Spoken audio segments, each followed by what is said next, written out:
Imagine the strongest man in Israel, chosen by God before he was even born, now on his knees, blind, humiliated, chained, being dragged through the streets by the very enemies he once terrorized as a trophy.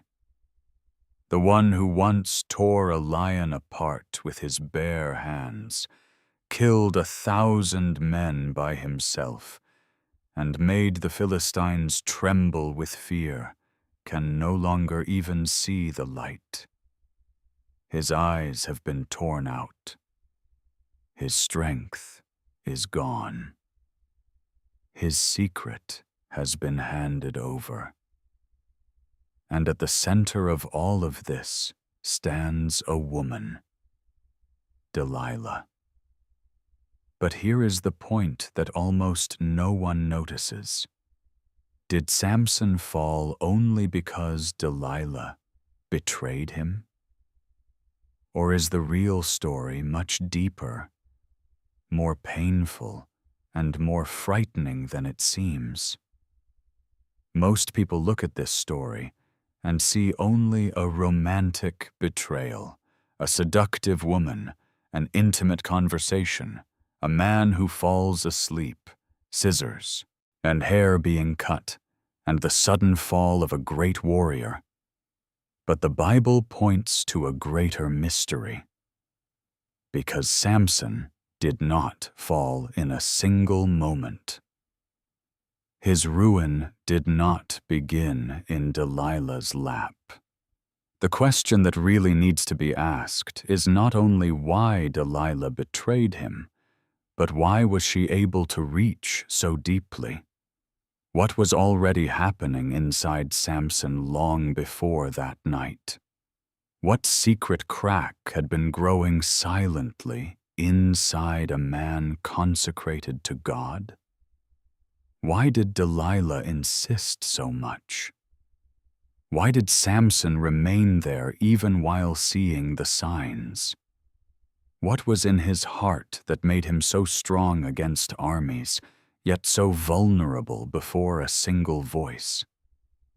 And the most unsettling question of all, was Samson's greatest enemy really standing in front of him? Or had it already been growing inside him before the betrayal? He will pay for his crimes! Vengeance is And you are going to discover that this story is not only about seduction, nor only about a false love, nor only about a man who lost his strength. I will not It is be about bound! vigilance, Seize him! consecration, No! repeated choices, He defies ignored us! limits, and a fall that began long before the moment when everyone could finally see it. Stay until the end, because the deepest answer to why Delilah really betrayed Samson is exactly the part that most people never notice. Join us as we dive into one of the most unsettling stories in the Bible, where Samson, the man set apart by God from the womb, was raised up with supernatural strength to strike the enemies of Israel, yet ended up being brought down in the very place where he was least watchful. Get ready to discover how the ruin of a giant began long before the betrayal, and how even the most painful fall can still reveal a truth that many have never noticed ever. Israel was suffering. It was not a small, passing pain, the kind that quickly fades away. It was a long, heavy, humiliating pain. For 40 years, the people had been suffering at the hands of the Philistines, as it is written in Judges chapter 13, verses 1 through 5. They were years of fear, oppression, shame, and silence. Many had already grown used to living under the threat of their enemies. Others still remembered the works of the Lord in the past, but looked around and quietly asked themselves, "Does God still remember us?" At that time, there was a man in Zorah named Manoah, from the tribe of Dan. His house was simple. His life was ordinary. There were no palaces around him, no great visible signs of glory. But inside that house, there was a hidden pain that many people knew well. His wife was barren, but she could not have children. And in those days, that reality brought not only sorrow to the heart, but also humiliation before other people. Barrenness was a wound no one could see from the outside, but it hurt every single day on the inside. She kept living. She did her tasks. She walked among the other For the women. fallen! She heard the sound of children, For the the light! laughter of families, the stories of sons and daughters growing up. Keep moving! And quickly! even while trying to maintain her dignity, there were moments when her soul weighed more than her body could bear. Because For there are freedom, pains that attack! make no sound, yet consume a person in silence. Kill him! Charge! It was in that setting of Bind national him tight. affliction and personal sorrow His time has that come. something extraordinary happened. Let this be done. One day, the angel of the Lord appeared to Manoah's wife. It was not in a palace. It was not before kings. Yet it was before an anonymous woman, marked by years of waiting, and the first word that came from heaven touched exactly the deepest wound in her life. Behold now, thou art barren, and hast not borne children, but thou shalt conceive and bear a son. Those words cut and healed at the same time. First, heaven recognized her pain. Then heaven announced a promise. God did not speak with contempt. God spoke like one who saw every tear that no one else saw. The angel continued, giving clear instructions. Now therefore beware, I pray thee, and drink not wine nor strong drink, and eat not any unclean thing. For lo, thou shalt conceive and bear a son, and no razor shall come on his head, for the child shall be a Nazirite unto God from the womb. And he shall begin to deliver Israel out of the hand of the Philistines. If there was a promise greater than motherhood itself, that boy would not be born merely to fill the emptiness of a household. He would be born with purpose. From the womb, he would be set apart for God. His life would not be ordinary. His existence would carry a holy weight. The woman heard all of that in reverence. Perhaps her heart began to race. Perhaps her hands trembled.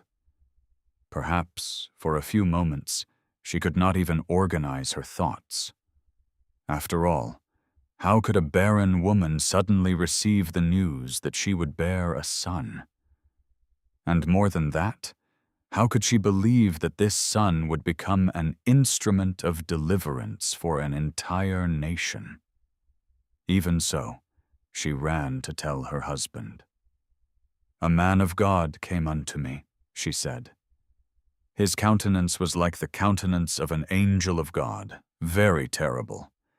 I did not ask him where he was from, and he did not tell me his name.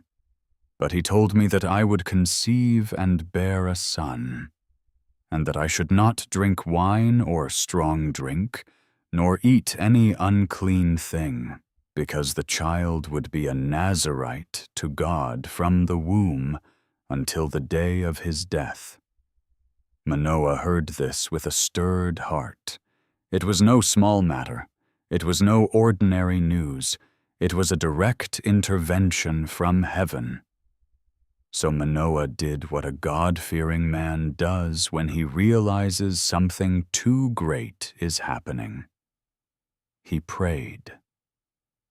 In Judges, chapter 13, verse 8, it is written that Manoah entreated the Lord, asking that the man of God would return and teach them how they should raise the child who was to be born.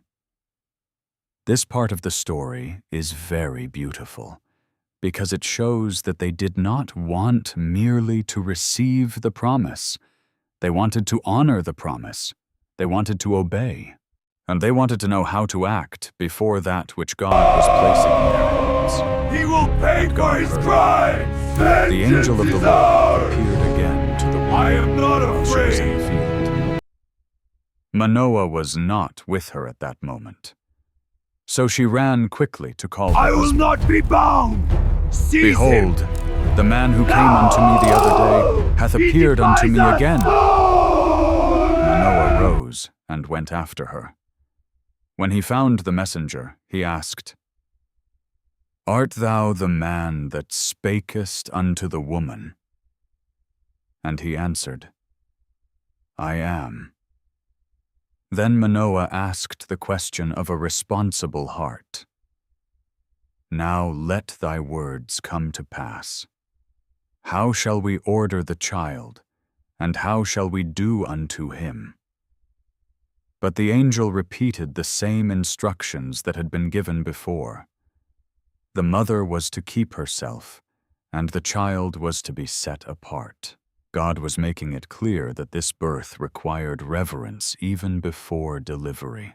And before he ever opened his eyes to this world, Samson already belonged to a purpose. There is something deep here.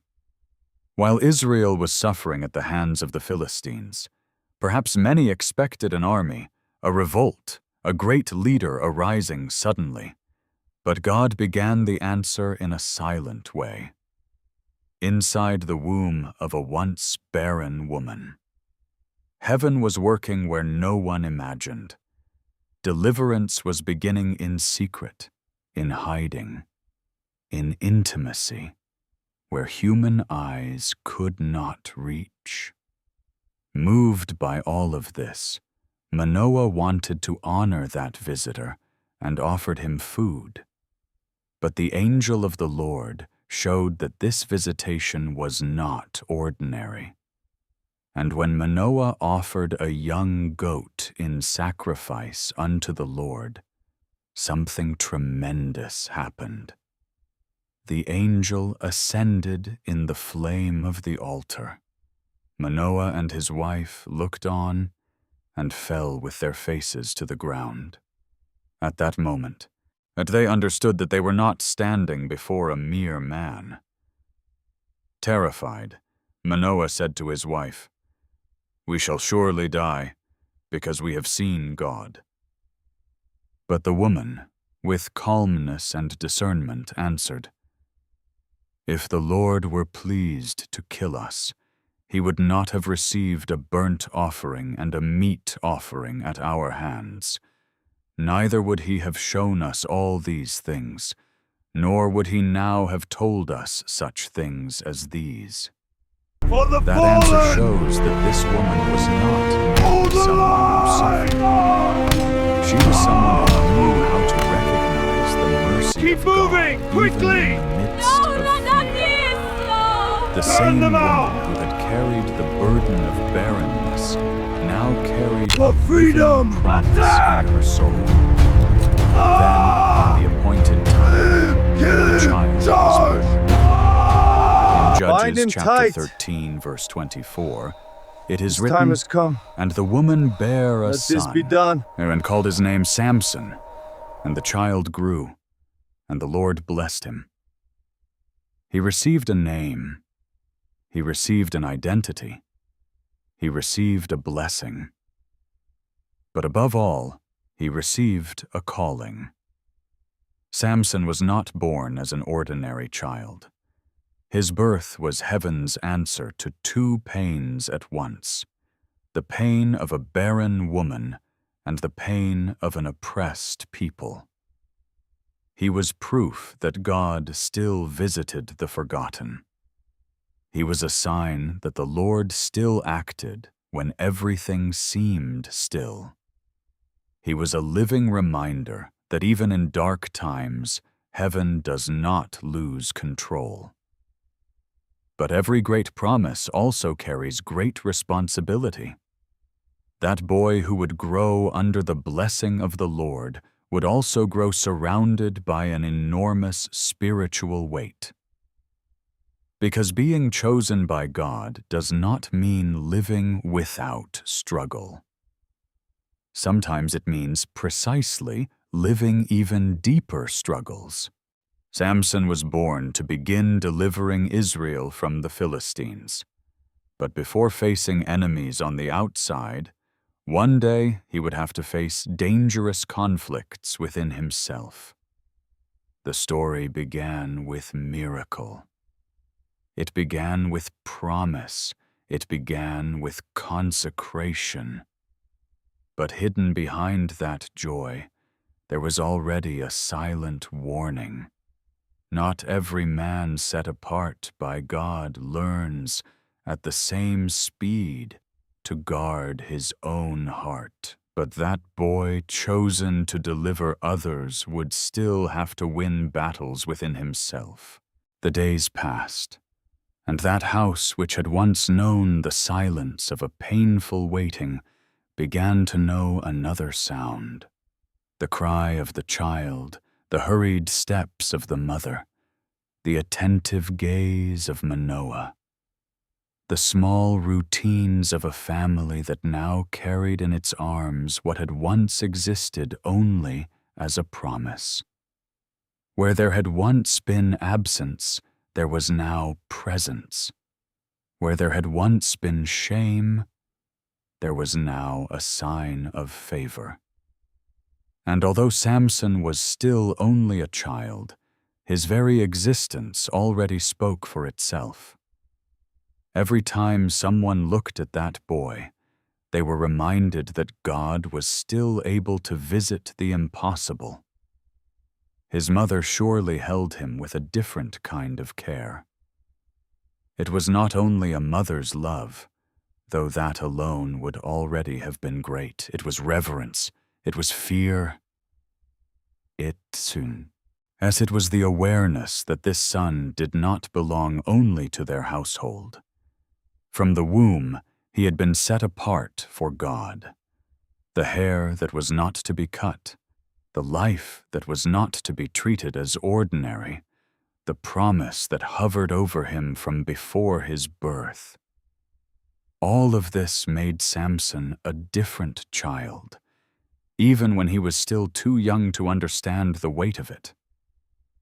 Manoah, in turn, must have watched him many times in silence, perhaps while the boy slept, perhaps while he played near the house, perhaps while he took his first steps. There was tenderness, no doubt, but there were also questions that only the parents of promises carry in their hearts. How do you raise someone whom God has marked in such a specific way? How do you protect a boy who one day will be sent to touch the pain of an entire nation? How do you teach boundaries to someone who was born with such an uncommon purpose? In Judges chapter 13, verse 24, it is written that the boy grew and that the Lord blessed him. That sentence, though short, carries immense depth. Samson did not grow only in size. He grew under a blessing. The favor of God was upon him. There was something of heaven accompanying his steps from an early age.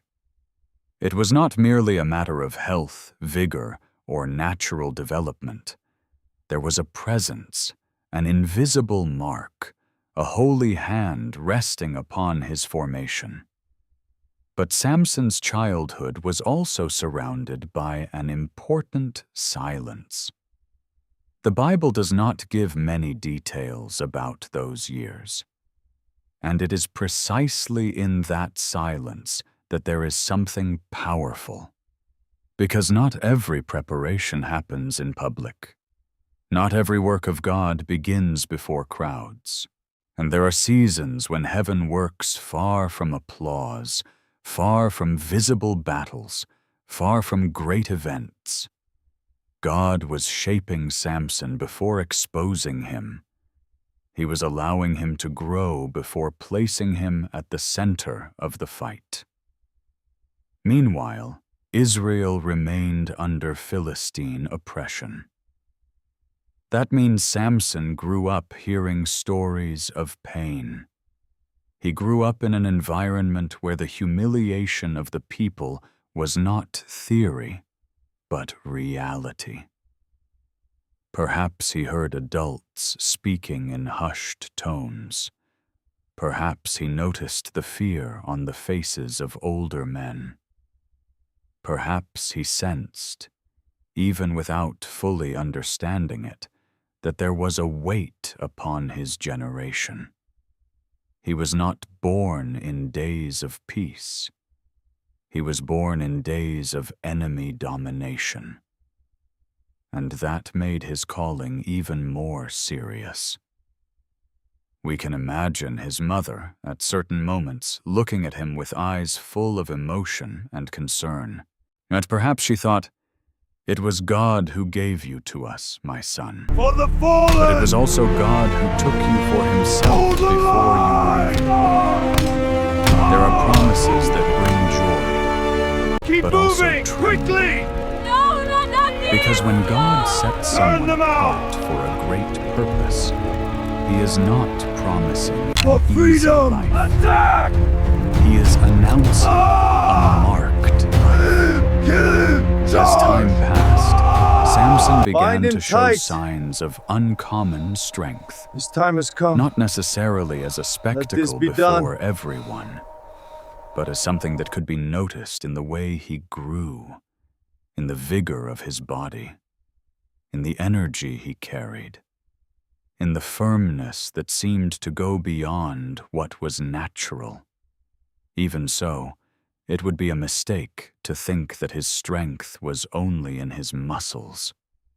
The story from the very beginning wants to make it clear that what rested upon Samson came from something far greater than physical structure, and his strength would spring from the touch of God, from the Spirit of the Lord, from the consecration tied to the purpose heaven had determined for him.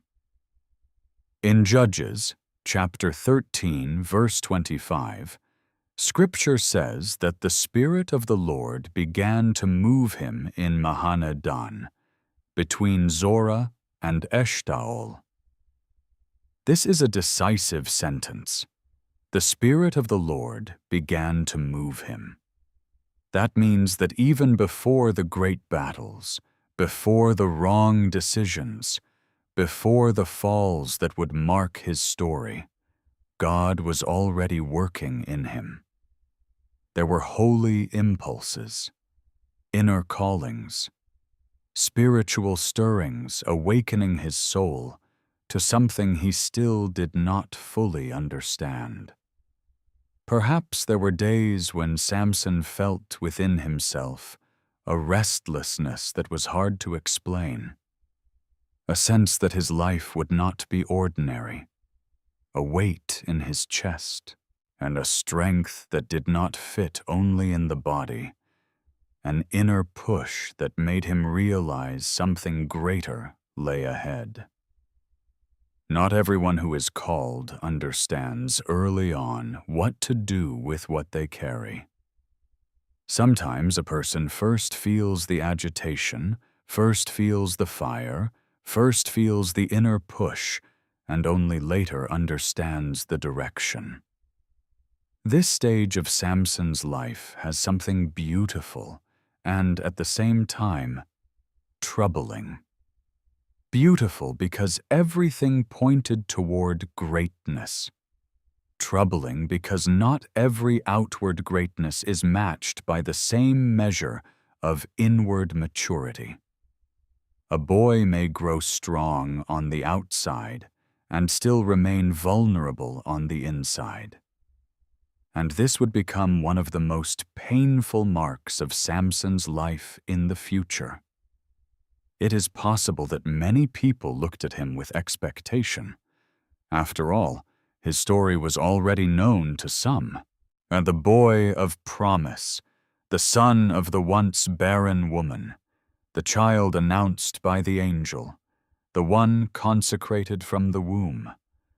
Samson's name must have circulated in quiet comments, in curious glances, in hopes the people hardly dared to speak aloud. In times of oppression, any sign of divine intervention becomes precious, and Samson was that living sign. But there is a profound detail here. Being seen as hope for others does not mean one has already conquered one's own inclinations. The people could look at Samson and see the future. His parents could look at him and see promise. God could look at him and see purpose. But Samson still needed to learn to look at himself with vigilance. I am not afraid. He needed to learn self-control. He needed to learn holy fear. That he needed to learn that the anointing of God upon someone does not replace the need for character, obedience, and wisdom. Perhaps at some point, Manoah counseled him with seriousness. My son, never forget that your life did not begin like the lives of others. The Lord set you apart before your very first breath. And perhaps his mother added, with tenderness, do not treat as small what God has called holy. Samson could hear. He might even respect it. But hearing counsel and absorbing its weight are two different things. There are words that enter through the ears, and there are words that descend into the heart. The problem with many men is not the lack of warning. It is the delay in allowing the warning to take root within them. Thus, the years shaped Samson's body, but they had not yet completed the formation of his soul, and he grew between the favor of God and the expectations of men. He grew surrounded by an extraordinary story. He grew touched by the Spirit. He grew under an uncommon blessing. Everything seemed to point toward a grand future. Everything seemed to announce that this boy would be a strong instrument in the hands of the Lord. But within that growth, there was also a silent tension, almost invisible, that would only later be understood. Because the strength that came from God was being formed in him, but the heart that would need to sustain that strength had not yet learned all the necessary lessons. And that contrast, hidden in the early years, would become one of the keys to understanding his entire story. Samson's strength grew day by day, but his maturity did not grow at the same pace. Time moved forward, and the boy who had once been held in the arms of a mother, overwhelmed by the grace of God, was now a man. Samson no longer lived only on the promises spoken about him. His feet carried him along real paths. His eyes made real choices, For the and his fallen! heart began to reveal how it would Hold the respond to the line! calling he had carried since the beginning. It was at this point in the story Keep moving! that the Quickly! first clear No, sign not appeared this! of a Burn danger them out! that was still far from its end, but had already begun to For cast freedom! its shadow Attack! over him. In Judges chapter 14, verses 1 Charge! through 3, it is written that Bind him Samson tight. went down to Timnah and saw time has there a come. woman among the Let this be daughters done. of the Philistines. The passage is short, but its weight is enormous. Everything begins with a look. not with a battle, not with an army, not with a war cry, and it begins with what entered through the eyes and found room in the heart.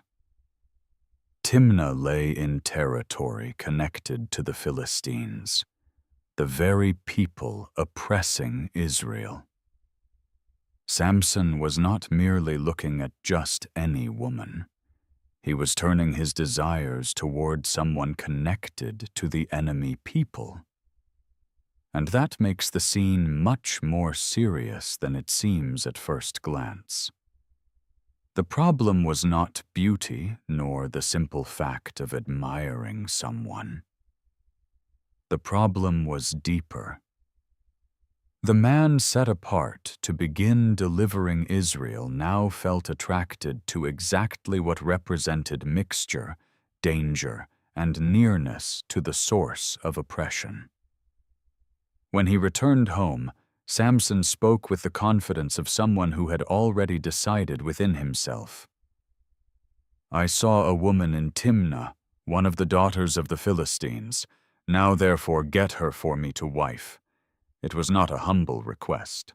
It was not an open reflection. It was almost a demand. He saw, he desired, and he wanted to possess.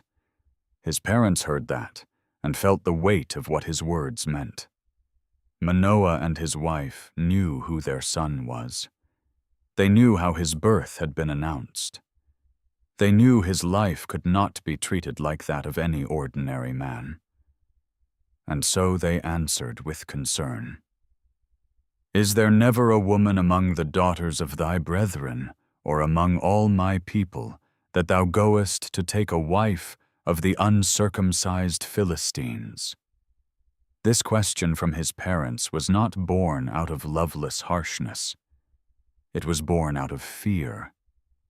They were not merely speaking of family preference. They were trying to remind Samson of his identity. It was as if they were saying, "My son, of all possible paths, why choose the one that comes closest to danger?" But Samson insisted, "Get her for me, for she pleaseth me well." That sentence opens a window into his inner life. It shows what was governing his decision. It was not prayer. It was not prudence. It was not discernment. It was what pleased his eyes. And that detail is decisive, because Samson's story begins to reveal, at this very moment, a weakness that would later become devastating. He had strength to break ropes, to confront wild beasts, and to strike down enemies. Yet he did not show the same firmness before what awakened his desire. There is a kind of danger that does not come running toward us with a sword in its hand. It comes beautiful, desirable, convincing. It does not provoke immediate fear. It provokes attraction. And precisely for that reason, it is harder to recognize. Samson did not yet see this clearly. He will pay for And his perhaps crime. he even thought he could Vengeance choose is that ours. path and still remain I am in not control. afraid. Perhaps he imagined his consecration would remain intact, even while walking near decisions I will that not be already bound. contradicted good Seize him. sense and holy fear. No! He The defies Bible us. also adds, in Judges chapter 14, verse 4, that his father and mother did not know that this was of the Lord, because he was seeking an occasion against the Philistines. This point must be handled carefully. The text is not saying that God approved of Samson's imprudence as an example to be followed. It is showing that the Lord, sovereign over all, was able to act even through the crooked choices of a man, using those circumstances within his greater plan against the Philistines. God remained in control, but that did not turn every inclination of Samson into virtue. That distinction is important. But because human beings often confuse two things, the fact that God is sovereign and the fact that our choices are right. God can act in spite of us. God can transform confused circumstances. God can bring fruit even out of crooked situations. But that does not mean crookedness stops being dangerous. We can imagine the silence inside that house after Samson's insistence. His mother perhaps felt a tightening in her chest. Manoah perhaps realized that a difficult stage was beginning, the kind in which parents can no longer protect their children with counsel alone. There are moments when a man's heart wants to test for itself what it ought to avoid. Perhaps Manoah tried one more time. My son, not everything that looks good to the eyes is good for the soul. And perhaps Samson, already overtaken by his decision, answered firmly, I know what I'm doing. How many falls have begun exactly like that? Not with complete ignorance, but with self-confidence, not with lack of warning, but with too much certainty in oneself. Samson seemed to believe he could draw near to danger without being wounded by it. And that thought is an ancient trap, because the man who considers himself too strong to fall has already begun to make room for the fall. This chapter marks an important shift. Up to this point, Samson had been presented as the son of promise, a man set apart, Keep moving, someone moved quickly! by the Spirit of the Lord. Burn them Now, out! for the first time, the story shows clearly a conflict For between the freedom! purpose of God Attack! and the inclination of his heart. Ah! The problem had Kill not him! yet exploded. Charge! No Bind great him tragedy tight. happened in that instant, His time but the has come. seed had already appeared. Let this be done. And seeds often seem small at the beginning. What is most unsettling is that all of this is born in an apparently ordinary setting. A man saw a woman and wanted to marry her. At first glance, that might seem like just part of life. But the strength of the biblical narrative lies precisely in showing that great ruins almost never begin looking like ruin. They begin in decisions a person easily justifies.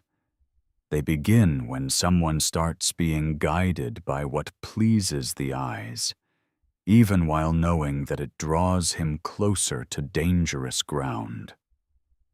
Samson would still be used by God. He would still see powerful manifestations. He would still step onto battlefields. He would still do things that would leave men terrified. But here, in this moment, the story already lights a warning signal for anyone who knows how to observe. Israel's deliverer was already beginning to show that there was an area of his life in which he did not walk with the same vigilance.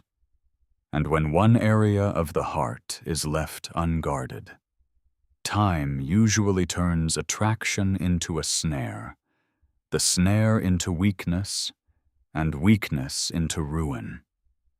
The first desire ignited the first great danger. Not because the story was condemning the existence of affection, but because it was revealing the place where Samson would be most tested. Not every warrior falls because of lack of strength. Some fall because they do not recognize the kind of battle that truly threatens them. Before Delilah ever appeared in his life, Samson was already being drawn toward the kind of path that could destroy him. Before we continue, we ask for your support.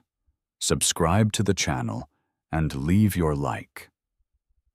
This helps us keep sharing deep messages like Samson's, a man chosen by God, marked by supernatural strength, yet who began to fall in the place where he was least watchful. Now, let us move on to the moment when the pressure becomes unbearable, and the hidden crack finally begins to appear. Samson's journey down to Timnah was not just an ordinary trip. On the outside, it looked like the path of a man determined to follow what he desired. On the inside, it was also the beginning of a succession of signs that would gradually reveal how his extraordinary strength coexisted with a dangerous lack of vigilance. In Judges, chapter 14, verses 5 through 9, the narrative presents a scene that at first seems glorious, but soon turns into a warning. Samson was traveling with his father and mother toward the vineyards of Timnah.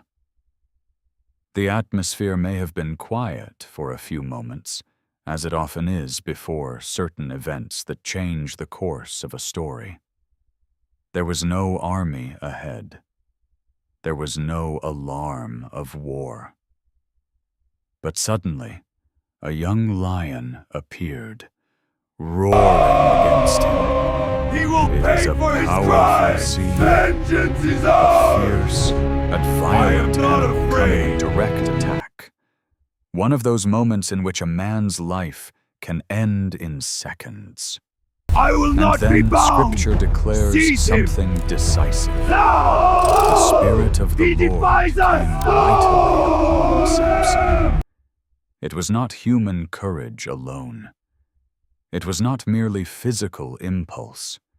It was a manifestation of God's power upon him.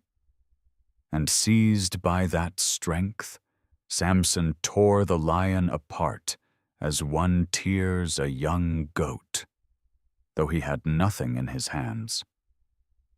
This is one of the first great visible demonstrations of Samson's supernatural strength. He did not win because he was merely a stronger man than the others.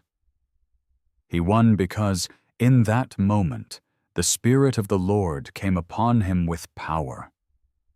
This was clear proof that the calling announced even before his birth was not imagination. God truly was with him, truly was. But the mark of the promise was beginning to manifest itself in an undeniable way. Even so, there is an important detail. The text says that Samson did not tell either his father or his mother what he had done.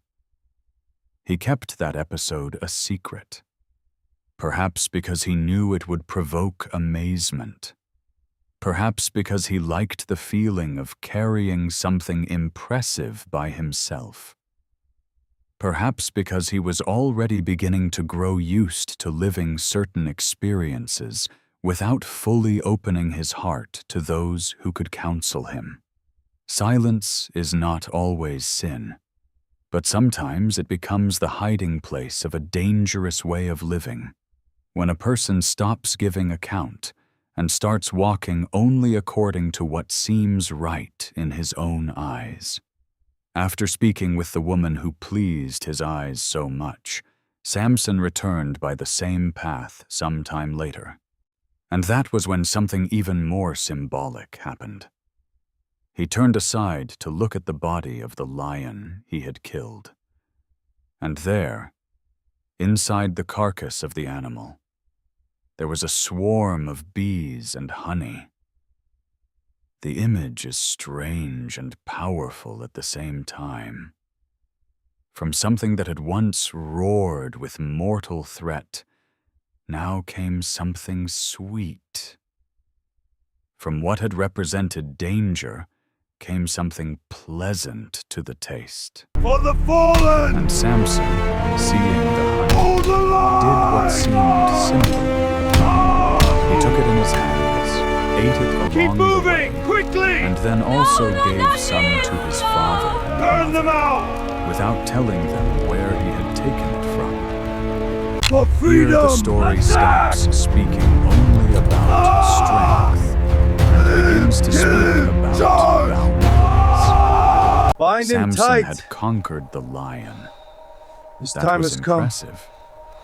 Let But by this be returning done. to the carcass and touching what was dead, and he was already beginning to show a troubling pattern of behavior. As a Nazirite, his life was tied to a holy separation. And touching what was associated with a death was no small detail within that context. The problem is not only in the outward act, it is in the inward attitude of someone who, little by little, begins to treat lightly what should be treated with holy fear. Perhaps Samson thought it was not that serious. Perhaps he reasoned, I only took a little honey. Perhaps he leaned on the fact that he was still strong, still standing, still seeing God work in his life. And that is exactly where one of the greatest spiritual dangers lies. When a person thinks he can touch certain boundaries without immediate consequence, he begins to confuse divine patience with approval. The honey was sweet, it was pleasant, it was easy to justify. But it came from a place that should have awakened caution. And that detail says much about Samson's path. A fall does not always begin with something obviously horrible. Sometimes it begins when someone finds sweetness where he should have recognized contamination. It begins when a person draws pleasure from what he should already have learned to avoid. We can imagine the scene of Samson offering honey to his parents. Eat, he may have said, perhaps quite naturally. And they ate, not knowing where it came from. That point carries weight. Samson not only touched what he should not have touched, he also withheld the truth. He made his parents participate in something without giving them the full information. Small concessions almost never come alone. Many times they walk hand in hand with small silences, small omissions, and small rationalizations. And all of that, at first, seems controllable. The roaring lion was a danger easy to recognize. Anyone would understand the threat of an animal attacking on the road. But the honey inside the carcass required another kind of discernment. It required sensitivity to perceive that not everything that looks good should be touched. And Samson, at that moment, was already showing more ease in facing visible attacks than in discerning hidden dangers. That is the central tension of this chapter. The strong man defeated an external threat with supernatural power, but immediately afterward showed carelessness before a spiritual boundary.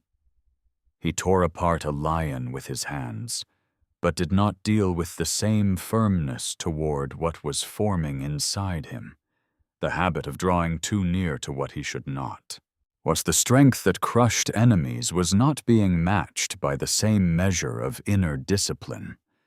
It is very important to notice the order of events. First comes the mighty manifestation of the Spirit of the Lord. He will pay for his crime! Then comes the small, Vengeance is ours! silent concession. I am not afraid! That makes everything even more solemn. Because the presence of spiritual gifts does I will not be bound! eliminate the need Seize him! for personal vigilance. No! A man He may be defies used us! by God and still begin taking dangerous steps if he does not guard his heart. Samson was not weak on the battlefield, but he was beginning to reveal fragility in the realm of careful obedience. The story keeps moving forward, and this episode should not be seen as an isolated detail. It functions as a sign, as a warning, as a foreshadowing. An attentive reader can already perceive that a crack is emerging, still discreet, and still covered by impressive victories, but real. And ignored cracks rarely disappear on their own. In time, they become breaches. The dead lion on the road was the memory of a great victory. The honey inside it seemed like a prize, pleasure, a reward. But what Samson treated as simple sweetness carried a message he was still unwilling to hear. Not every pleasant thing comes from a safe place. Not every sweet experience can be taken home without leaving marks. The greater danger was not in the lion's roar, but in the silence of the small concessions Samson thought he could control. What seemed to be only a wedding celebration soon became yet another scene in which Samson's life would reveal something deep about his strength and, at the same time, about his vulnerability. After the episode of the lion and the honey, the narrative moves forward to the feast in Timnah, described in Judges chapter 14, verses 10 through 18. And it is in that atmosphere of celebration, wine, companionship, and apparent joy that one of the first clearest wounds in Samson's heart emerges, the discovery that intimacy without discernment can become a weapon against the one who offers it. In those days, a wedding feast was not a quick gathering. It was a period of fellowship, surrounded by customs, observations, conversations, contests of honor, and watchful eyes. Samson was at the center of the scene. Keep moving, quickly! He was the bridegroom, and he was the strong man. Burn them out! He was the Israelite among Philistines. And precisely because of freedom! that, even though everything had the appearance of solemnity, there was also tension. Kill him! Charge! The Philistines did not see him Bind as him someone tight. fully like them. His He time was has there, come. but he did not truly Let this be belong done. to that people. The feast had music, voices, and movement, but underneath all of it there was a silent game of interest, pride, and suspicion. As was customary, they gave Samson 30 companions to be with him. At first glance, that appears to be a gesture of honor and welcome. But it can also be seen as surveillance. 30 men around him, observing, measuring, evaluating. Samson, however, instead of retreating, did what he was used to doing. He advanced. He created a challenge. He spoke a word born from the secret experience of the lion and the honey, something only he knew. Out of the eater came forth meat, and out of the strong came forth sweetness. Thus was the riddle Samson proposed. If the 30 companions could solve it within 7 days, he would give them 30 linen garments and 30 changes of clothes. But if they could not, then they would have to give the same to him.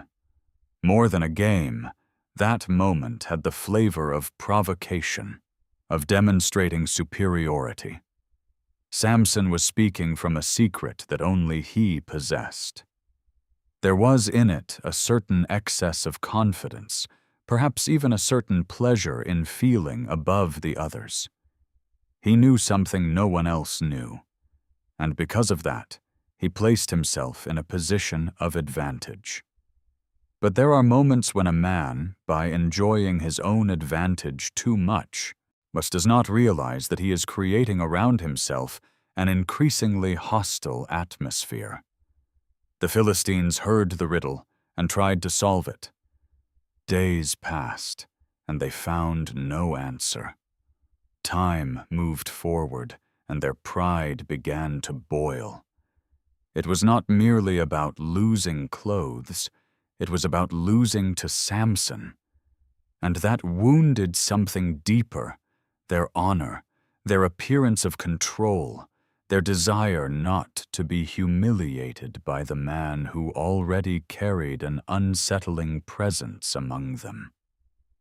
So they did what manipulative people usually do when they cannot win through ability. They pressure the weakest link in the chain. They went to Samson's wife and threatened her. "Entice thy husband, that he may declare unto us the riddle, lest we burn thee and thy father's house with fire. Have ye called us to take that we have? Is it not so?" And those words were full of violence and fear. That woman was left between two sides. On one side, her husband. On the other, her people threatening to destroy her life and her father's house. The pressure upon her was cruel. The Bible does not romanticize it. The atmosphere of the feast, which should have celebrated union, was already contaminated by intimidation, suspicion, and the threat of death. And then the emotional wearing down began.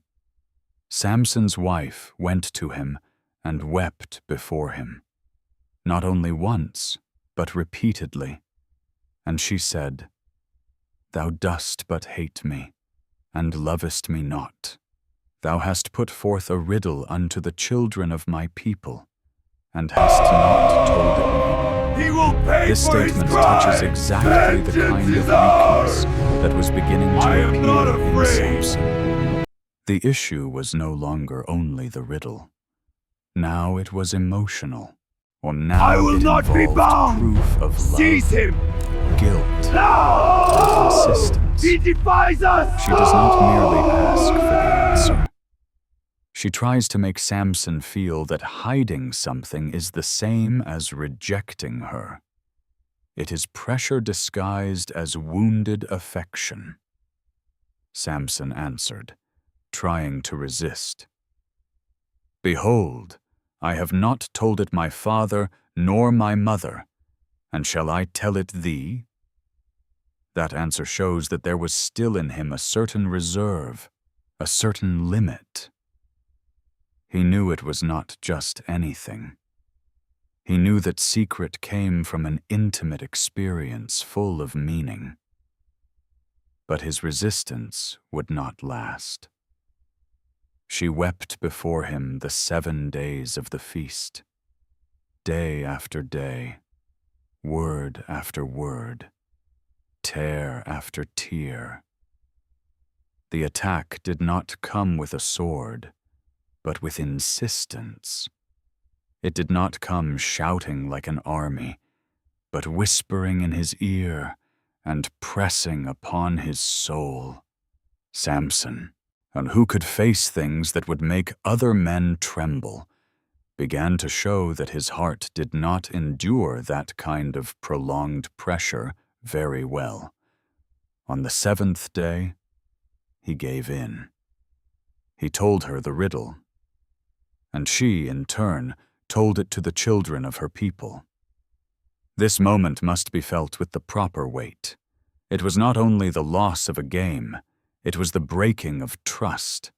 It was the revelation that the space where Samson sought intimacy could become a place of exposure. It was the discovery that the person before whom he yielded could use that not to protect him, but to hand him over.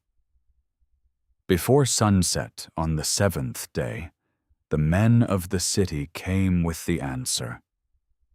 What is sweeter than honey, and what is stronger than a lion? At once, Samson understood what had happened. It was not hard to perceive, and that answer had not come from their intelligence. It had come from what had been drawn out of him from within. Then he answered them with a cutting, bitter phrase, full of indignation. If ye had not plowed with my heifer, ye had not found out my riddle. There's pain in that answer. Keep moving! Pain Quickly! of No, not humiliation. this! The pain Burn of them out! having been used. The pain of realizing that the trust he had given For freedom! had fallen Attack! into the wrong hands. Ah! And this marks a decisive point in Charge! Samson's story. Bind him Because tight. here, with complete clarity, His time has come. appears a pattern that would later Let this be return done. in an even more destructive form. He yields under emotional pressure. This is the first great wound of betrayal tied to intimacy in his life. Delilah has not even appeared yet. But the story already shows that Samson was not easily defeated by direct attacks. On the road to him passed through affection, insistence, emotional manipulation, and the exploitation of the cracks in his heart. The future fall would not arise out of nowhere. It was already beginning to be announced in these early episodes. Perhaps the saddest part is realizing that this moment could have served as a warning. Samson could have stopped and reflected. He could have understood that there was a kind of pressure against which he needed to be more watchful. He could have recognized that his soul grew tired quickly when emotion and insistence were mixed together. He could have perceived that not every closeness was safe. But a man does not always learn from the first pain. Some only accumulate signs without truly allowing them to become wisdom. The feast ended with a bitter taste. The banquet, at which should have been a memory of joy, became a scene of exposure, manipulation, and broken trust. And what began with a riddle ended by revealing something greater than its answer. Samson carried within himself a deeply vulnerable area, an area that his enemies would later learn to exploit with far greater cruelty. The first time Samson's heart was used against him would not be the last. It would be a warning he would not learn to hear. When Samson realized what had happened at the feast, something broke violently inside him. It was not only frustration over losing a wager, it was not only shame for having been exposed before the Philistines. It was the pain of a man who felt the weight of humiliation sink deep into his heart. In Judges, chapter 14, verses 19 and 20, the Bible shows that Samson's response was not calm, reflective, or controlled. It was an explosive reaction, born from a wound that had become mixed with pride, anger, and the desire to repay the insult. It is written that the Spirit of the Lord came mightily upon him, and Samson went down to Ashkelon, killed 30 men, took their garments, and gave them to those who had explained the riddle. After that, he went up to his father's house, burning with anger. The scene is heavy, and the same man who had been touched by God for extraordinary deeds now uses his strength in a context marked by personal humiliation and fury. He settles the debt of the wager. Yes, but he does so through bloodshed. The loss of the feast is paid for with death. That detail deepens the complexity of Samson.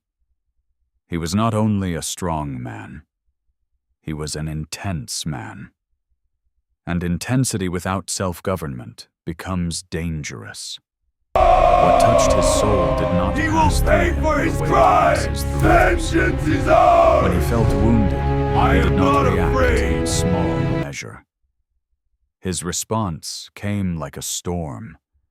The problem was not only I will in not be fear. bound! The Seize him! problem was in the size of the wave that rose within He him defies every us! time pain found room there. We can imagine his face returning to his father's house. It was not the face of a bridegroom in celebration. Wes, it was the face of someone consumed inwardly. His mother may have seen him arrive in silence, with heavy steps, a troubled look, and no peace. Manoah, a man of experience, may have understood from his son's expression that something serious had happened.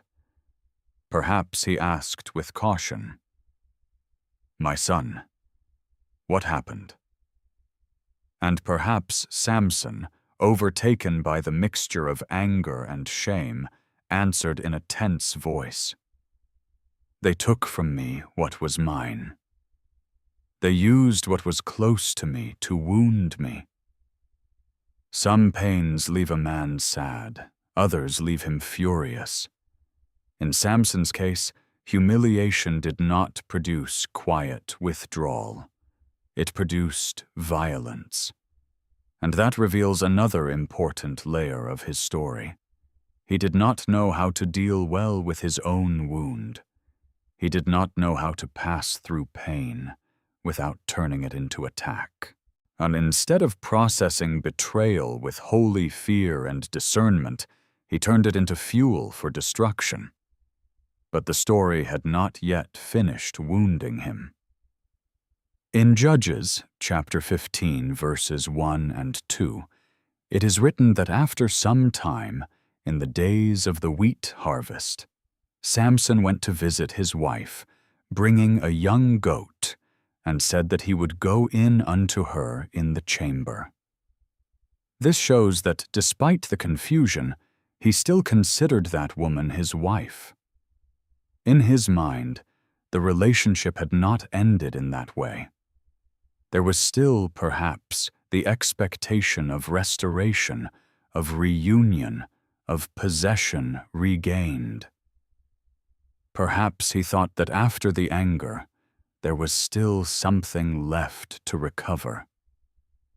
But when he arrived, her father would not allow him to enter. Then came the news that deepened the wound. "I truly thought that thou hadst utterly hated her. Therefore I gave her to thy companion. Is not her younger sister For the fairer fallen! than she? Take her, Hold the I line! pray thee, instead of her." That answer is harsh. It shows how Keep much moving, Samson quickly! had been misunderstood, misread, or Burn simply them out! treated without consideration. The woman's father judged For that freedom! Samson's angry absence meant definitive rejection, and so he gave him to another man, Charge! precisely to the Bind companion him who tight. was probably tied to that same structure His of time has fellowship come. and humiliation at the Let feast. this be done.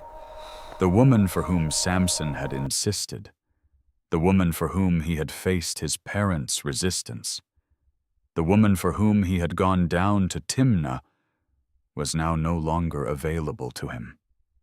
She had been given to another.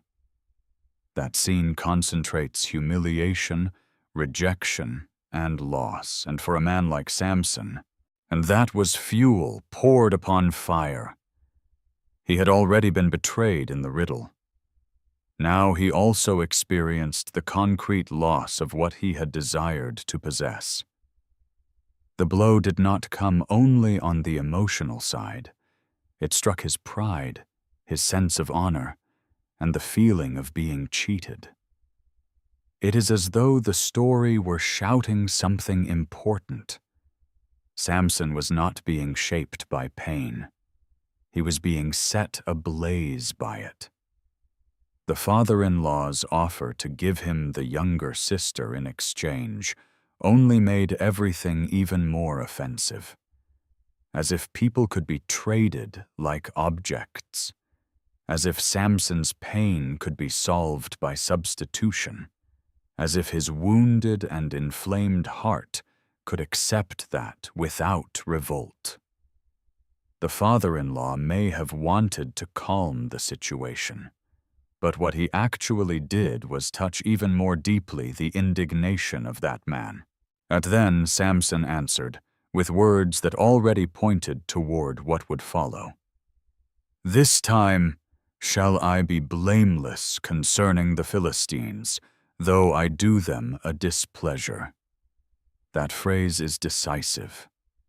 It shows that Samson is no longer reacting only to the woman, nor only to the father-in-law, nor only to the men of the riddle. His pain expands, and he begins directing it against the Philistines as a whole. The personal wound becomes mixed with the national conflict. And although the Philistines were indeed the oppressors of Israel, Samson's heart, in that instant, does not seem moved by pure zeal for deliverance. It seems moved by vengeance. Here the climax of this chapter intensifies. Samson was not only a man used by God, he was also a deeply woundable man. And when he was wounded, he reacted with devastating intensity. His strength did not serve only to overcome external threats. It also magnified the fury rising inside him. The gift that could liberate became, in many moments, an instrument of impulsive reaction. This is a delicate and important point in the narrative. Because many people look at Samson only as warrior, judge, chosen man, a man of supernatural deeds. But the Bible also shows us the emotionally wounded, impulsive, combustible man. A man who did not know the way of self-control very well. A man who, when touched in his pain, allowed his reaction to grow more than it should. That does not diminish the truth of God's calling on his life. But it reveals that calling without inner government can produce immense destruction. We can imagine the heavy silence after that news. Samson standing still, breathing deeply, his chest burning inwardly. Was the father-in-law perhaps trying to explain? The house under tension, the recent past still open, and in that moment the pain ceases to be merely an experience felt. It becomes a decision, a dangerous decision. From that point on, the story will not move toward reconciliation. It will move toward escalation. Humiliation will not be treated with healing. It will be answered with greater and greater violence. Samson's wounded heart is not learning to weep before God. It is learning to return pain in the form of destruction. And that makes everything even sadder. Because the man who had been born as a sign of hope for an oppressed people was beginning to show that, although he had strength to tear apart lions and strike down enemies, he had not yet learned to govern his own emotions. And when a man who is powerful on the outside finds no restraint on the inside, his life becomes a threat not only to others, but to himself as well. The man who had been called to deliver Israel was beginning to be ruled by emotions no one could contain. From that moment on, Samson's pain ceased to be merely a wound kept in his chest. It gained direction. It gained form. It gained violence. In Judges, chapter 15, verses 3 through 6, the Bible shows that Samson's answer to what had been done to him was not silent withdrawal, nor a search for comfort, nor an immediate cry to God. It was vengeance. And not a small, hidden, or restrained vengeance. It was a vengeance that would trample crops, strike families, and spread destruction everywhere.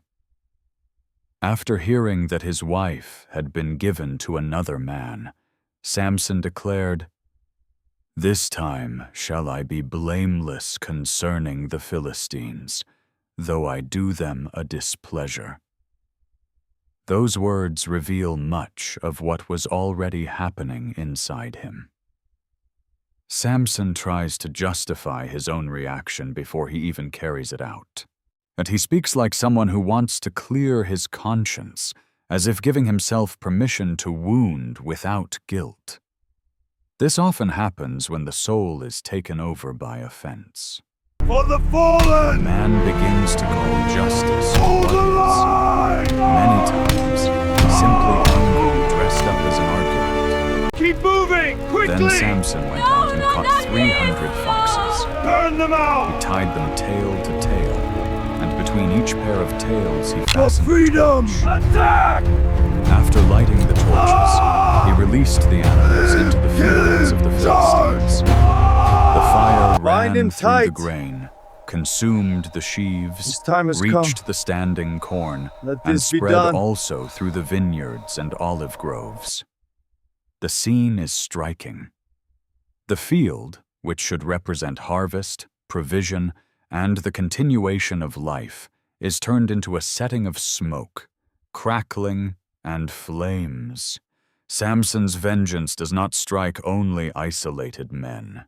It strikes food, economy, stability, and the security of the Philistine people. What he does touches the ground that sustains lives. It is not merely an emotional blow. It is a declaration of war.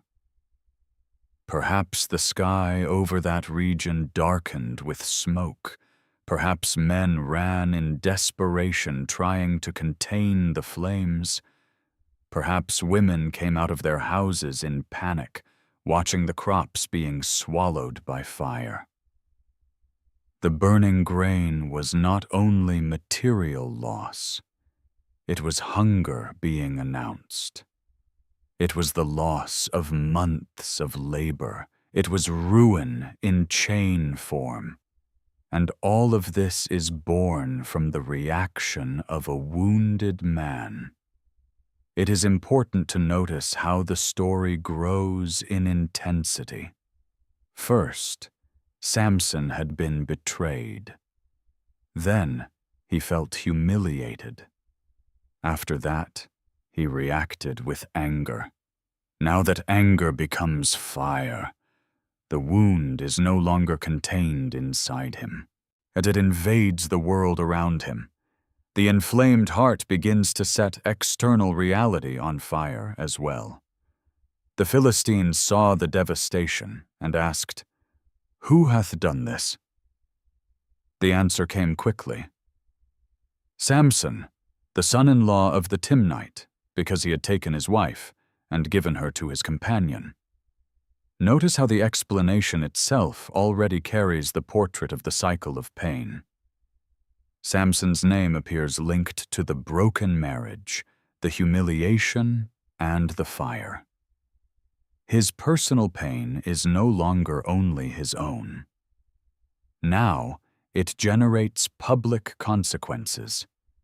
The story begins to move like a chain of destruction, in which each act provokes another, and each wound pulls the next one after it.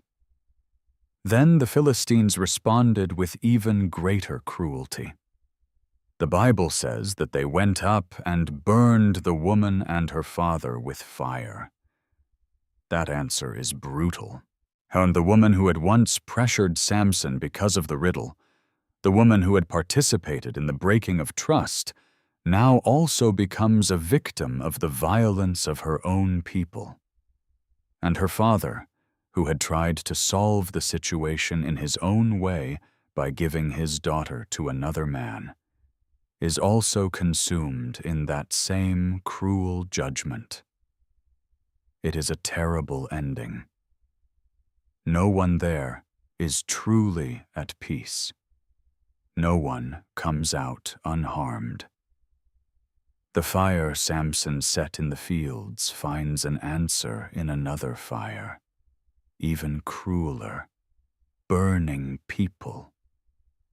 Perhaps, upon hearing that, Samson felt the painful mixture of feelings that usually accompanies tragedies like this. He will pay for his crimes! Vengeance is ours! I am not Perhaps even afraid! a silent shock. Because one thing is to desire an answer against those I who will have not be wronged bound! us. Seize him! Another thing is to see violence grow until He it defies swallows us! whole lives. But by that point, the path of peace was far away. The cycle had been set in motion. And cycles like that rarely stop on their own. It is here that the conflict stops being merely personal and becomes an emotional and spiritual war. It is no longer only about a woman, a frustrated marriage, or wounded honor. Now there is fire, death, retaliation, and ruin spread everywhere. Everything around Samson begins to burn. His life starts to become a succession of greater and greater confrontations in which pain and vengeance feed each other. This chapter shows something very serious about the human soul. When pain is not taken to God in the right way, it usually seeks other altars. And one of the most common altars is vengeance. A person begins by believing he only wants to repair an injustice. But little by little, he starts producing new injustices, new tears, and new mourning. Pain that does not find healing easily turns into a weapon. Samson still remained a man of extraordinary strength. He remained marked by a real calling. But his interior was becoming more and more dangerous. The intensity of his reactions was not only wounding his enemies, it was also deepening the disorder around him. And this makes his story even sadder. He had been raised up to begin delivering Israel from the Philistines, but in many moments, his own badly governed pain was beginning to govern the rhythm of his actions. We can imagine Samson standing silent for a moment, looking at the extent of the damage, knowing that everything had gone too far. But men who live reacting through explosion rarely stop at the first consequence.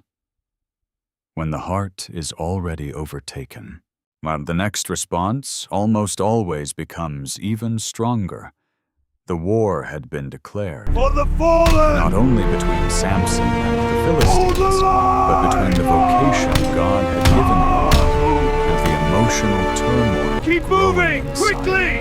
No, not His here! calling still Burn existed. them out! His strength still existed. For freedom! But the scene around him already looked like a field of ashes. The most frightening thing is to realize that Bind him this tight. entire escalation happened before time has Delilah come. ever entered the story. Let this be done. Before her, there were already signs. There were already patterns. There were already open wounds. There was already a powerful man, but without the same degree of mastery over what was burning inside his own soul. Each wound opened another, and Samson's life was beginning to turn into a field of ruins even before Delilah appeared. The fire still seemed to be burning in everyone's memory when the Philistines' response took on an even more threatening form. In Judges, chapter 15, verses 9 through 14, the Bible shows that the Philistines went up, camped in Judah, and spread themselves in Lehi. It was no longer merely a matter of local revenge. Their presence now sent a clear message. They wanted Samson. They wanted to capture him. They wanted to put an end to the man who had been becoming for them a constant source of shame, fear, and loss. When they saw that movement, the men of Judah were terrified, and they asked the Philistines, "Why are you come up against us?" The answer came directly, without hesitation. "We are come up to bind Samson, to do to him as he hath done to us." Now that statement reveals the extent of the isolation that was beginning to surround Samson. The enemy was no longer merely furious with him. They were willing to mobilize force to capture him. But the most painful part of this passage is not only the hostility of the Philistines. It is the reaction of Samson's own people. Then 3,000 men of Judah went down to the cleft of the rock of Etam, where Samson was. 3,000. The number stands out. It was not a small group trying to speak with a brother. It was a multitude driven by fear. And that makes the scene very heavy, because Samson, who had been raised up by God to begin delivering Israel out of the hand of the Philistines, now finds himself surrounded by his own Israelites, not to be supported but to be handed over. When they arrived, they said to him, "Knowest thou not that the Philistines are rulers over us? What is this that thou hast done unto us?" Those words reveal the spiritual and emotional condition of the people. They had already become so used to Philistine domination that they spoke of it as though it were an untouchable reality. They did not ask how to fight. They did not ask how to seek the Lord. They did not ask how to unite. Their question was almost a rebuke to Samson for disturbing the system of oppression to which they had already adapted. In other words, the deliverer troubled them more than the captivity they already knew. Samson answered with hard simplicity, "As they did unto me, so have I done unto them." That answer does not solve the spiritual problem of the situation, but it shows the logic that had been moving him, and he reacted in proportion to the pain he had suffered. He will pay for His his life was crime! becoming a chain of Vengeance is action ours! and reaction. I am not afraid! And answer, wound and vengeance. And now he was realizing that not I even will his not be brothers bound! in Israel Seize him! understood what was happening No! inside him or He around. defies us! No! Then the men of Judah said, "We are come down to bind thee, that we may deliver thee into the hand of the Philistines." What a bitter sentence. Those were not Philistines speaking. They were men of Judah. They were his brothers. They were people of his own land. That deepens the tragedy of this chapter immensely.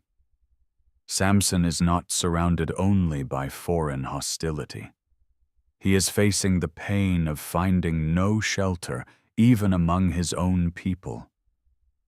We can imagine the weight of that moment. Perhaps Samson looked at those men and saw not only cowardice, but resignation, and a people who no longer knew how to respond, a people who preferred to bind the strong man rather than face the oppressor, a people who, instead of seeing in Samson the possibility of beginning a break with Philistine domination, preferred to treat him as a problem to be removed. Even so, Samson did not resist that group. He did not attack them. He did not raise his hand against his own brothers. He asked only one condition. "Swear unto me that ye will not fall upon me yourselves." They answered, "No, but we will bind thee fast and deliver thee into their hand. But surely we will not kill thee." Then they bound him with 2 new ropes and brought him up from the rock. That image is deeply symbolic. The man who had broken bonds with ease now allows himself to be bound by his own brothers. Oh, not because the Philistines had directly subdued him, but because the fear of his people served as an instrument of the enemy. Sometimes the adversary does not need to come in and take by force. It is enough for him to find a people already conquered on the inside. Samson was captive, led away, handed over. And perhaps that was one of the most humiliating moments of his path up to that point. For the Being fallen! hated by the Philistines was expected, Hold the line! but being treated as a burden by his own people was another. Keep moving! Quickly! No, It touches a not very here. deep kind of Burn them out! loneliness. The loneliness of someone who, in some way, For is freedom! fighting a battle Attack! others do not have the courage to fight. And for that reason, he is misunderstood by those who ought to be Bind him standing tight. beside him. When he reached His time has Lehi, come. the Philistines came shouting this be against done. him in celebration. When they cried out as men already tasting victory, they thought they had finally subdued him. Perhaps they saw in that bound man the image of a threat now defeated. Perhaps they laughed, confident that Samson's chapter was coming to an end. But then the story changes direction with the force of heaven.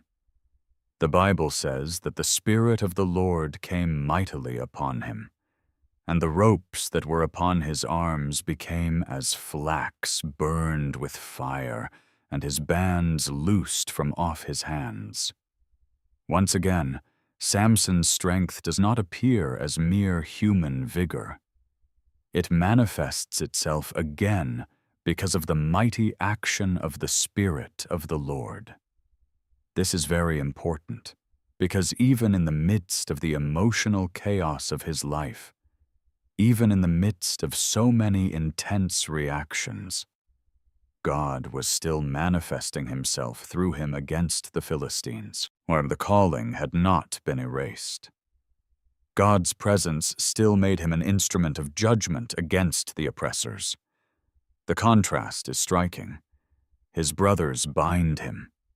The Spirit of the Lord sets him free. The men of Judah hand him over. God still lifts him up. The people see him as a problem. Heaven still uses him as a weapon against the enemy. That tension gives depth to the narrative.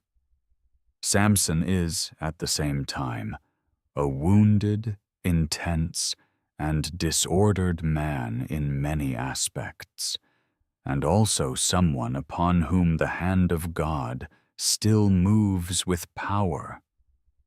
But that powerful deliverance does not erase the pain of what had just happened. Samson now knows, in a more bitter way than before, that he cannot expect easy understanding from his own people. The rejection left a mark. The handing over left a wound, and wounds like that do not disappear when the battle ends. What they descend into deeper regions of the soul. That is exactly why this chapter carries so much weight in the building of the story. Samson had already experienced dangerous attraction, intimate betrayal, public humiliation, and violent reactions. Now he experiences another pain, the pain of finding no refuge among his own brothers. This isolates him even more. And isolated men, especially when they are intense and wounded, tend to become even more vulnerable to the kind of approach that seems to offer understanding, affection, and rest. The strength was still in him. The calling was still standing. The Spirit of the Lord could still move him powerfully. But Samson's heart carried increasingly deep marks. And those marks were preparing the ground for future temptations that would not come with the appearance of open war, but with the face of affection and the voice of welcome. Rejected by his enemies and handed over by his own people, Samson became even more vulnerable to the kind of affection that looked like He will pay refuge. for his The crime. ropes had fallen, Vengeance the is Philistines' ours. shouts echoed all I am around, not afraid. and Samson once again stood before a confrontation in which everything seemed likely to be decided in moments. I In will not be Judges, bound. chapter 15, Seize him. verses 15 through 19, No! Scripture He shows defies one of the us. most impressive No! scenes of strength in all his story. But behind the astonishment of the battle, this passage also reveals something much deeper. The man who appeared invincible on the outside was, on the inside, someone capable of reaching the very limit of his own weakness. After being freed by the power of the Spirit of the Lord, Samson looked around and found something unlikely: a fresh jawbone of a donkey. It was not a sword. It was not a spear. It was not armor. It was a rough, simple instrument, almost contemptible in human eyes. Even so, right with that, he stretched out his hand and struck the Philistines. And the Bible declares that with that jawbone, Samson killed 1,000 men. The scene is difficult even to imagine. One man alone, surrounded, facing a multitude, advancing with a strength that could not be explained merely by the body. The ground must have trembled with the running. The sound of the blows, the shouts, the fear spreading among the enemies, the panic taking hold of those who only moments before had celebrated his capture. The man who had been brought in bound now became, once again, a sign of judgment against the oppressors. This episode makes it clear once more that there was something extraordinary resting upon Samson. No ordinary man does this. No natural courage is enough to sustain that kind of combat. What we see here is the joining together of the supernatural strength granted by God and Samson's personal intensity. And that combination made him a terrifying figure to the Philistines. After the victory, Samson said, "With the jawbone of an ass, heaps upon heaps, with the jawbone of an ass, have I slain 1,000 men." There is in that statement a mixture of triumph, astonishment, and strength still pulsing within him. He had just passed through an extreme moment. His body had been used at maximum intensity. The adrenaline of battle must still have been running through his veins. The scene around him was one of death, scattering, and demonstrated For freedom! Attack! Yet, right after that great victory, the narrative changes tone abruptly. Bind him Samson felt tight. an intense thirst. His time has come. That detail is Let precious. this be done. or because the story does not want to show only the hero of the battle. It also wants to show the man at the limit. After killing 1,000 men, after breaking ropes, after moving from the place of captive to the place of victor, Samson finds himself nearly fainting. The feared warrior begins to feel the fragility of his own body. The one who provoked fear now experiences the risk of his own death. Not by an enemy's sword, but by exhaustion. That breaks the image of absolute invincibility. And perhaps that is exactly what God wanted to show. The strength given to Samson did not turn him into someone self-sufficient. He was still a man. He still had limits. He still needed help. He still depended on the Lord, even though in many moments his intensity and his reactions seemed to hide that truth. Then Samson cried unto the Lord, and the cry that came from his mouth is very revealing. He said, in essence, "Thou hast given this great deliverance into the hand of thy servant, and now shall I die for thirst, and fall into the hand of the uncircumcised?" Notice how sincere that prayer is. It is not an elaborate prayer.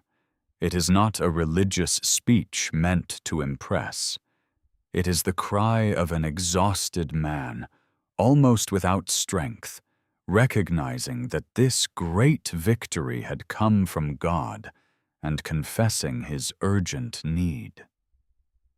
In that moment, Samson is not provoking, not defending himself, not confronting anyone. He is simply needy. That is deeply human.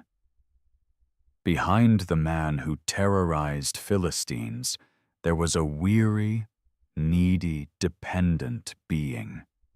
Behind the feared figure, there was someone who could reach the point of almost dying of thirst. What behind the strength that broke ropes and cast down enemies, there was a heart that in certain moments still knew how to cry out to the Lord. And perhaps this is one of the most touching sides of Samson's story. He was not a machine of war. He was a man marked by contradictions, power and fragility, fury and need, impulse and dependence. Then God answered. The Bible says that the Lord clave an hollow place that was in Lehi, and there came water out of it. Samson drank, and his spirit came again, and he revived. What a powerful scene. In the very place where a brutal victory had happened, refreshment also springs forth. In the scene of combat, provision appears.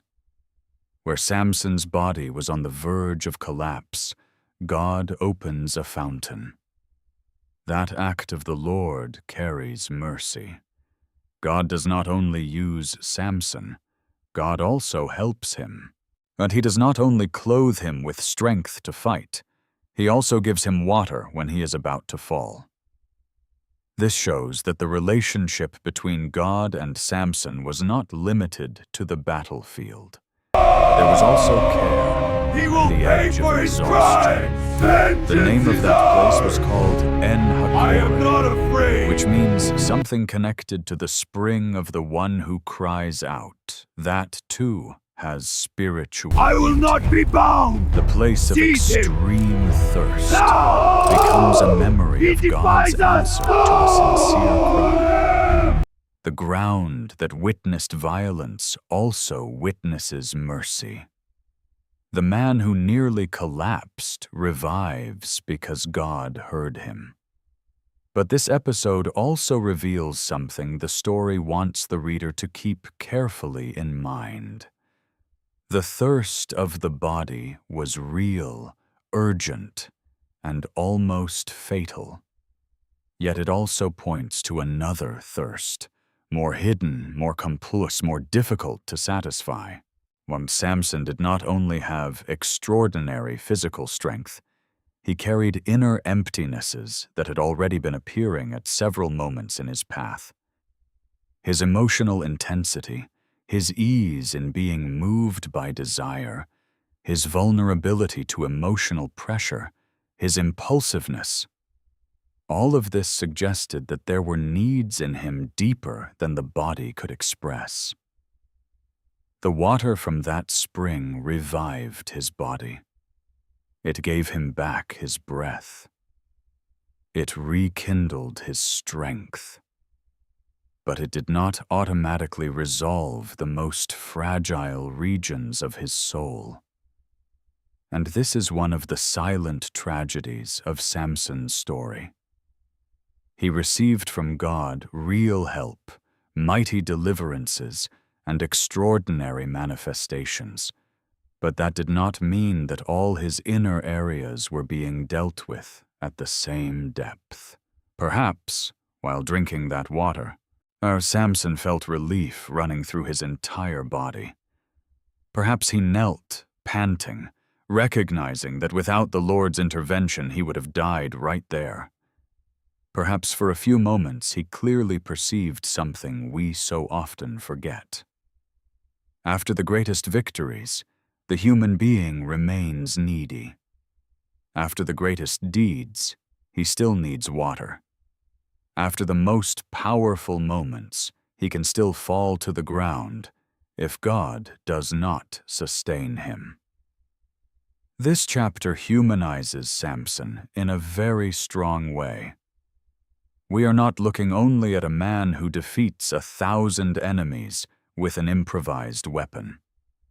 We are looking at someone who, shortly afterward, needs to cry out for water so as not to die. For the fallen! This alternation between brutal strength and extreme fragility is part of his true portrait. Keep And it moving, also prepares quickly! the ground for understanding why a man so strong could, and at the same time, be so vulnerable For in other freedom! areas of life. Attack! The victory was great. The miracle was real. Kill him! God's help was undeniable. Bind him tight. But Samson's inner life still His time has carried come. open spaces that no this be done. warrior's reputation could hide. The thirst of the body was satisfied that day, but the hidden thirst in Samson's heart remained open. The relief that came after that extreme thirst did not mean that Samson had learned to watch his own steps more carefully. In some men, the experience of a great deliverance produces holy fear. In others, it produces a dangerous confidence. And in Samson's case, the sequence of the story shows that his victories began to feed within him an increasingly risky feeling. The idea that he could draw near to the edge, touch danger, walk in the dark, and still come out unharmed. In Judges, chapter 16, verses 1 through 3, the Bible presents a short but deeply revealing episode. Samson went to Gaza. That alone already carries weight. Gaza was not just any place. It was an important city of the Philistines, enemy territory, an atmosphere of threat, a center of hostility. It was not an innocent road. It was not a passage without risk. Samson chose to enter precisely a place surrounded by the presence of those who hated him, and the narrative shows that when he arrived there, he saw a harlot and went in unto her. Once again, the fall does not begin with something that looks like immediate tragedy. It begins with an imprudent choice. It begins with the repetition of a pattern. Samson sees, desires, and goes. He is not being dragged there by force. He is not being deceived by a trap he does not perceive. He is entering a dangerous territory by his own will, once again moved by impulses that touch the eyes, the body, and the soul. This is important because the story makes it clear that Samson's vulnerability was not an isolated accident. It was a pattern that kept repeating itself. Perhaps to him, all of that already seemed almost normal, and perhaps he thought he could come and go whenever he wanted. Perhaps he believed his strength would always pay the price of his recklessness. There are people who, after escaping many times, begin to treat risk as a habit. The abyss stops producing fear. And that is one of the most dangerous signs of all.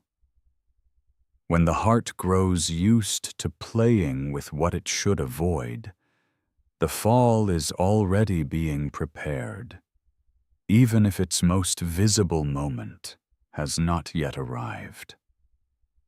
The Gazites were soon informed. Samson is come hither. The news spread quickly. The man who had so humiliated the Philistines was inside their city. It seemed like the perfect opportunity. So they surrounded the place and lay in wait at the gate of the city all night. They remained quiet until the morning, saying, "In the morning when it is day we shall kill him." Scene carries very He strong will pay tension. for his While crime! Samson was inside the Vengeance house, is the ours! enemies were organizing I am outside. not afraid! The city surrounded him. Death waited for him in silence. The danger I will not be bound! Seize him! concrete, No! He but defies the us! text does not present Samson as someone terrified. On the contrary, everything suggests that he continued moving with a kind of almost provocative boldness, as though constant threat was no longer able to intimidate him. The Bible says that Samson lay till midnight. Then he rose at midnight, took hold of the doors of the gate of the city, along with the 2 posts and the bar, pulled them up, put them on his shoulders, and carried them to the top of the hill that is before Hebron. It is an impressive image. Not satisfied with merely escaping, Samson turns his escape into a public demonstration of strength, and he does not leave quietly. He tears out the city gates, and in that context, the gates symbolized security, defense, boundary, control. Tearing out the gates of Gaza was more than making a way out. It was humiliating the Philistines in their own territory. It was as if he were saying, "Not even your walls can hold me." Perhaps the guards looked on in astonishment.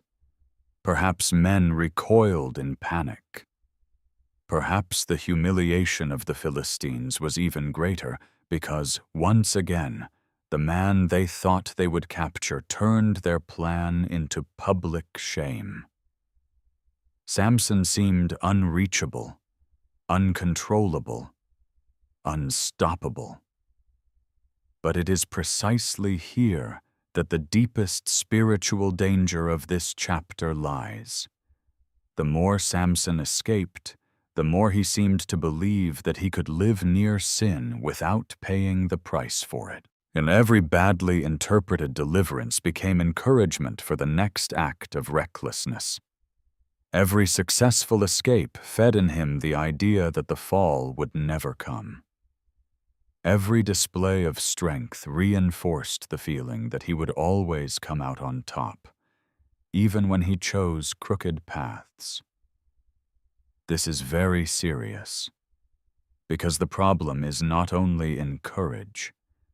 Courage can be a virtue when guided by wisdom. The problem lies in the mixture of courage and For the presumption. fallen! Samson was not only facing dangers that were unavoidable on his part. In many moments, Keep he was moving, placing quickly! himself in unnecessary risks.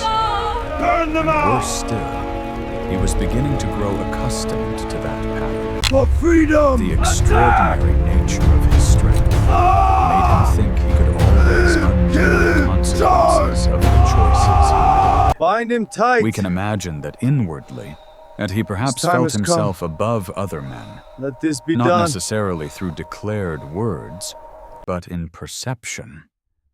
With me, it is different. I can handle it. I'll get out of this too. No one can stop me.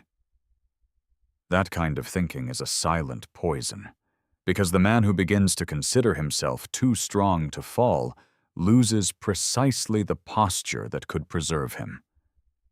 Gaza reveals a Samson increasingly accustomed to the edge.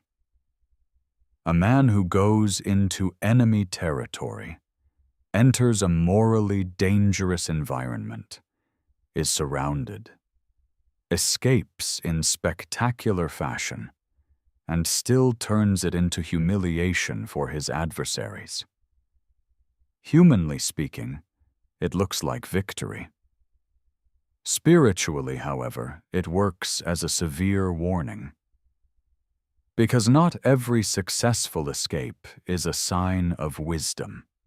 Sometimes it is just one more opportunity for repentance that a person wastes. And it is as though God were still allowing Samson to see the seriousness of what he was doing. But Samson kept reading everything only through the lens of his own strength. The Lord was still sustaining him. The power was still manifesting itself. The enemies were still being humiliated. But none of that should have been confused with permission to live without vigilance. Strength does not replace holiness. Deliverance is not authorization to repeat the error, and escaping many traps does not mean the heart is safe. This episode strongly prepares the entrance of the next phase of the story. Because Samson's problem was no longer only falling into occasional risks. It was developing the habit of playing with the abyss, and that usually hardens the soul. What once frightened begins to seem manageable, or what once would have been avoided begins to be pursued. What once provoked fear begins to provoke excitement. At this point in the narrative, Samson is still winning on the outside. He is still escaping. He is still imposing fear. But inwardly, a dangerous illusion is growing. The illusion that the price will never come. And when a man begins to believe that, the next step is usually even more dangerous than the previous one. Gaza was not Samson's final fall, but it was one more proof that he no longer treated danger as a warning. He treated it as a normal setting. And when the heart stops trembling before what can destroy it, it has already begun to lose a precious protection. Danger no longer frightened Samson. And precisely for that reason, he was closer to falling than he ever imagined. After Gaza, Samson's story enters an even more delicate phase. It is no longer merely about passing impulses, nor only about dangerous approaches that end in spectacular escape. Now the biblical text presents something with a deeper, more engaging appearance, and for that very reason, something He more will pay threatening. for his crimes! In Judges Vengeance is chapter ours! 16, verses 4 I am not and 5, afraid. it is written, "And it came to pass afterward, that he loved a woman in the Valley I will of not be Sorek, bound! whose Seize name him! was Delilah. No! That He sentence defies is us! short, but it carries enormous weight. For the first time, the text gives a name to the woman who would become the center of Samson's greatest fall. Delilah does not appear as a distant figure. She enters the narrative tied to affection. Samson loved her. That means we are not dealing with a superficial approach like others that had come before. And here there is bond, repetition, familiarity, proximity, and that changes everything, because there are dangers against which strength can react quickly. But when danger enters through the door of intimacy, it does not need to run. It only needs to remain. It only needs to talk. It only needs to insist at the right time. The Valley of Sorek, where Delilah lived, then becomes the setting of a silent war. On the outside, it looked like a place of encounter, desire, and affection. On the inside, a conspiracy was beginning to form. And it is precisely this mixture of apparent tenderness and hidden threat that makes the story so unsettling. Samson, it seems, saw in Delilah someone before whom he could let his guard down. Perhaps someone who seemed to offer rest after so many tensions. Or perhaps someone who seemed to understand the man behind the warrior. Perhaps someone whose presence touched his neediness in a way different from previous relationships. But the Philistines were watching. By this point, Samson's enemies had already learned an important lesson. Defeating him by force was extremely difficult. Ropes had been broken. Ambushes had failed. City gates had been torn out. 1,000 men had fallen before him. Lions had not stopped him. Guards had not captured him. So the lords of the Philistines understood something strategic. If force did not work, they would have to come in by another way. So the lords of the Philistines went to Delilah. That visit, by itself, already changes the atmosphere of the narrative. This is no longer a spontaneous conflict. It is no longer an impulsive Keep reaction. moving! Quickly! It is a deliberate, an organized, calculated action.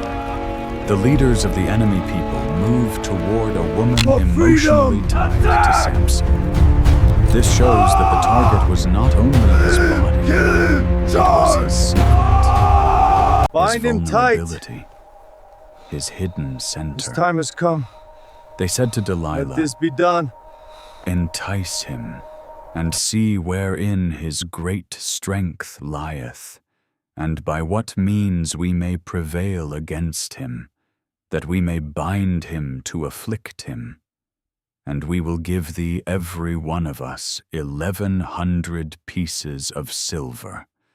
This statement is cold, objective, and cruel. The Philistines do not speak of love. They do not speak of truth. They do not speak of justice. They speak of domination. They want to discover the source of Samson's strength in order to subdue him. They want to reduce him. They want to see him bound. They want to turn the man who had so humiliated them into a spectacle of helplessness. And for that, they use money, a lot of money. The proposal made to Delilah was high, enormous, seductive. That means Samson's approach to Delilah was now surrounded by hidden interest. While he perhaps moved in affection, the Philistines moved in calculation. While he perhaps saw in her a place of refuge, they saw in her a bridge. While he perhaps came to her with an open heart, His enemies were already knocking at that same door with silver in their hands and strategy in their minds. The Bible does not describe Delilah's inner thoughts at that moment, and it is precisely because of that the tension grows. The text gives us no long speeches or emotional explanations. It simply shows the proposal being made. And the silence surrounding that agreement makes everything even darker. But because the reader knows what Samson perhaps still does not perceive, the war has found a new path. It is important to notice that this is not a trap of direct attack. There is no army approaching from the front. There is no lion's roar. There are no city gates being shut. There are no men coming in with ropes in plain sight. What exists now is proximity, patience, observation, waiting. The enemy has changed methods, and that makes the threat more dangerous than all the ones before. We can imagine Samson approaching Delilah with the confidence of someone who had already escaped so many situations. Perhaps he thought that nothing could truly reach him. Perhaps he even believed that he could finally find some kind of emotional rest there. After all, he came from a path marked by tension, rejection, humiliation, violence, and loneliness. At the human heart, when it has been wounded for a long time, tends to long for places that seem like refuge. And that desire, when not handled with discernment, can open the door to the greatest deception. Perhaps Delilah spoke gently. Perhaps she knew how to listen. Perhaps she knew how to look. Perhaps she perceived exactly how to touch the kind of emotional need Samson had carried for a long time. He will pay for his Because there are crime! people who do not Vengeance is overcome ours! by imposition, I am not by the afraid! ability to make the other person feel seen, desired, welcomed. I will And not when be that becomes bound! mixed with Seize hidden him! interests, destruction can advance He far defies more us! silently. This chapter is decisive because, for the first time, the story shows the enemy moving with emotional intelligence. The Philistines had already realized that Samson did not fall easily in open confrontation. So they prepare a trap based on proximity, patience, and intimacy. They do not only want to strike his body, they want to reach what he guards.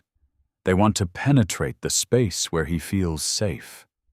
They want to make the relationship itself the road to ruin. The entrance of Delilah into the story therefore marks a deeper shift. It is not just another episode of desire. It is the beginning of the most refined siege of all. Samson had already shown in previous chapters that he possessed an important weakness, his difficulty in rightly discerning what attracted him. He had already shown that he could yield under emotional pressure. He had already shown that he used to play with limits. Now all those breaches draw near to a common center. And that center has a name. Love in the Valley of Sorek seemed, at first glance, like just another emotional choice by Samson. But behind that appearance there were enemy leaders, offered silver, a silent conspiracy, and a plan to uncover what could never be surrendered. The war, which had once come in the form of confrontation, now dresses itself as relationship.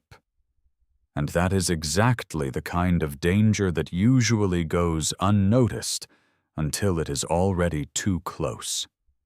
Samson still did not know the reach of that approach. He still did not see everything moving around him. He could still think he was entering yet another story he would be able to control. But some battles are lost precisely because a person believes he is still in command, when, in truth, he has already begun to be studied from within. What looked like love may have been the most dangerous form war had yet found to reach Samson. The approach had already been made. The atmosphere of apparent trust had already been built. The Valley of Sorek, which to Samson may have seemed like a place of affection and rest, was beginning to turn into the setting of the most patient trap of his entire life. Freedom! Attack! In Judges chapter 16, verses 6 through 14, the war changes shape Bind once him again. tight. Now it does not advance time has with come. spears, shouts, Let this or be done. exposed chains.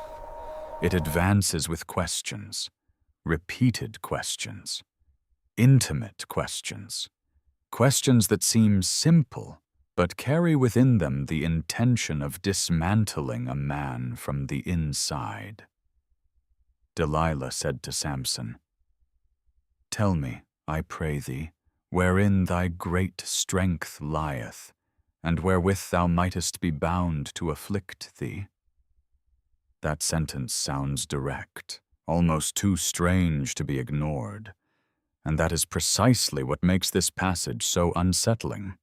Delilah is not completely hiding the subject. She touches, without disguise, the central point: Samson's strength and the possibility of subduing him. Under normal conditions, a prudent man would have stepped back. A watchful man would have immediately understood the danger. A man who had learned from earlier wounds would have realized that such a question did not come from care, but from something deeper and darker. But Samson does not pull away. Instead, he answers with a lie. "If they bind me with 7 fresh cords that were never dried, then shall I be weak, and be as another man." That answer shows that he is not completely naive. He knows he should not tell the truth. He perceives the risk. He chooses to deceive. But the problem is not only in the fact that he lies. The problem is in continuing the game. Samson does not break off the relationship. He does not rise up and leave. He does not confront Delilah decisively. He plays with danger once again. Then the lords of the Philistines brought to Delilah 7 fresh cords, and she bound him with them. There were men hidden in the room. The ambush was already set. Everything was organized.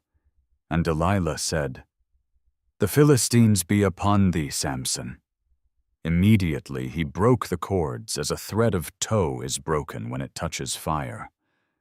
And so his strength was not discovered. That scene is revealing on several levels. First, it confirms that Delilah was actually putting into practice what he told her. It was not innocent curiosity. It was a test. Second, it shows that there were men hidden there, waiting for the right moment to overpower him. The danger was not imaginary. It was real, repeated, and then set before his own eyes. Third, even after all of this, Samson remains. Then Delilah reacts as though she were the offended one. "Behold, thou hast mocked me and told me lies.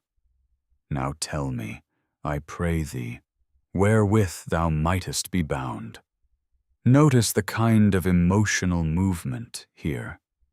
She acts as though she were the victim, as though the real problem were his lack of sincerity, as though it were unjust that he would not reveal what could lead to his submission.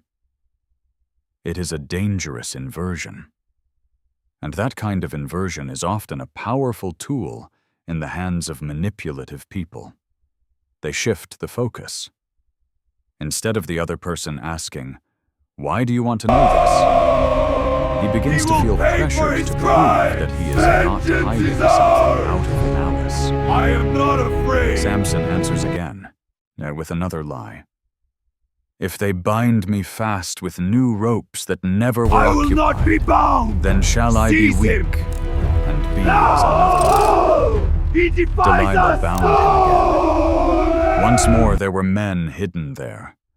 Once again she cried out, "The Philistines be upon thee, Samson!" And once again he broke the ropes from his arms, as though they were thread. By this point, most men would have left and never returned. The ambush had already repeated itself. The intention had already been exposed. The enemies were already hidden in the room. The woman before him had already shown more than once that she was testing everything he said. But Samson remains in the same place. That detail carries great weight, not because he perceives nothing, but because his relationship with risk has already become unhealthy. He seems to believe that as long as he can break the traps, and he can keep drawing near to them. Delilah insists once again, "Hitherto thou hast mocked me and told me lies. Tell me wherewith thou mightest be bound." And Samson once again enters the game. He said, "If thou weavest the 7 locks of my head with the web." That detail brings the conversation even closer to the center. Before, he had spoken of cords and ropes. Now, for the first time, there is direct mention of his hair. It is still not the full truth, but it is already one step closer to the holy territory of his consecration. This shows how wearing down works. No one gives everything away all at once. But when the pressure continues and the game is kept alive, the boundaries draw nearer to what should never be touched. Then Delilah wove the locks with the web, fastened them with the pin, and again said, "The Philistines be upon thee, Samson." He awoke from his sleep and pulled away the pin of the beam and the web. It is impossible not to feel the strangeness of this repetition. Men hidden, repeated tests, cries of alarm, broken traps, and still Samson returns, remains, continues. For the This is no fallen. longer only courage.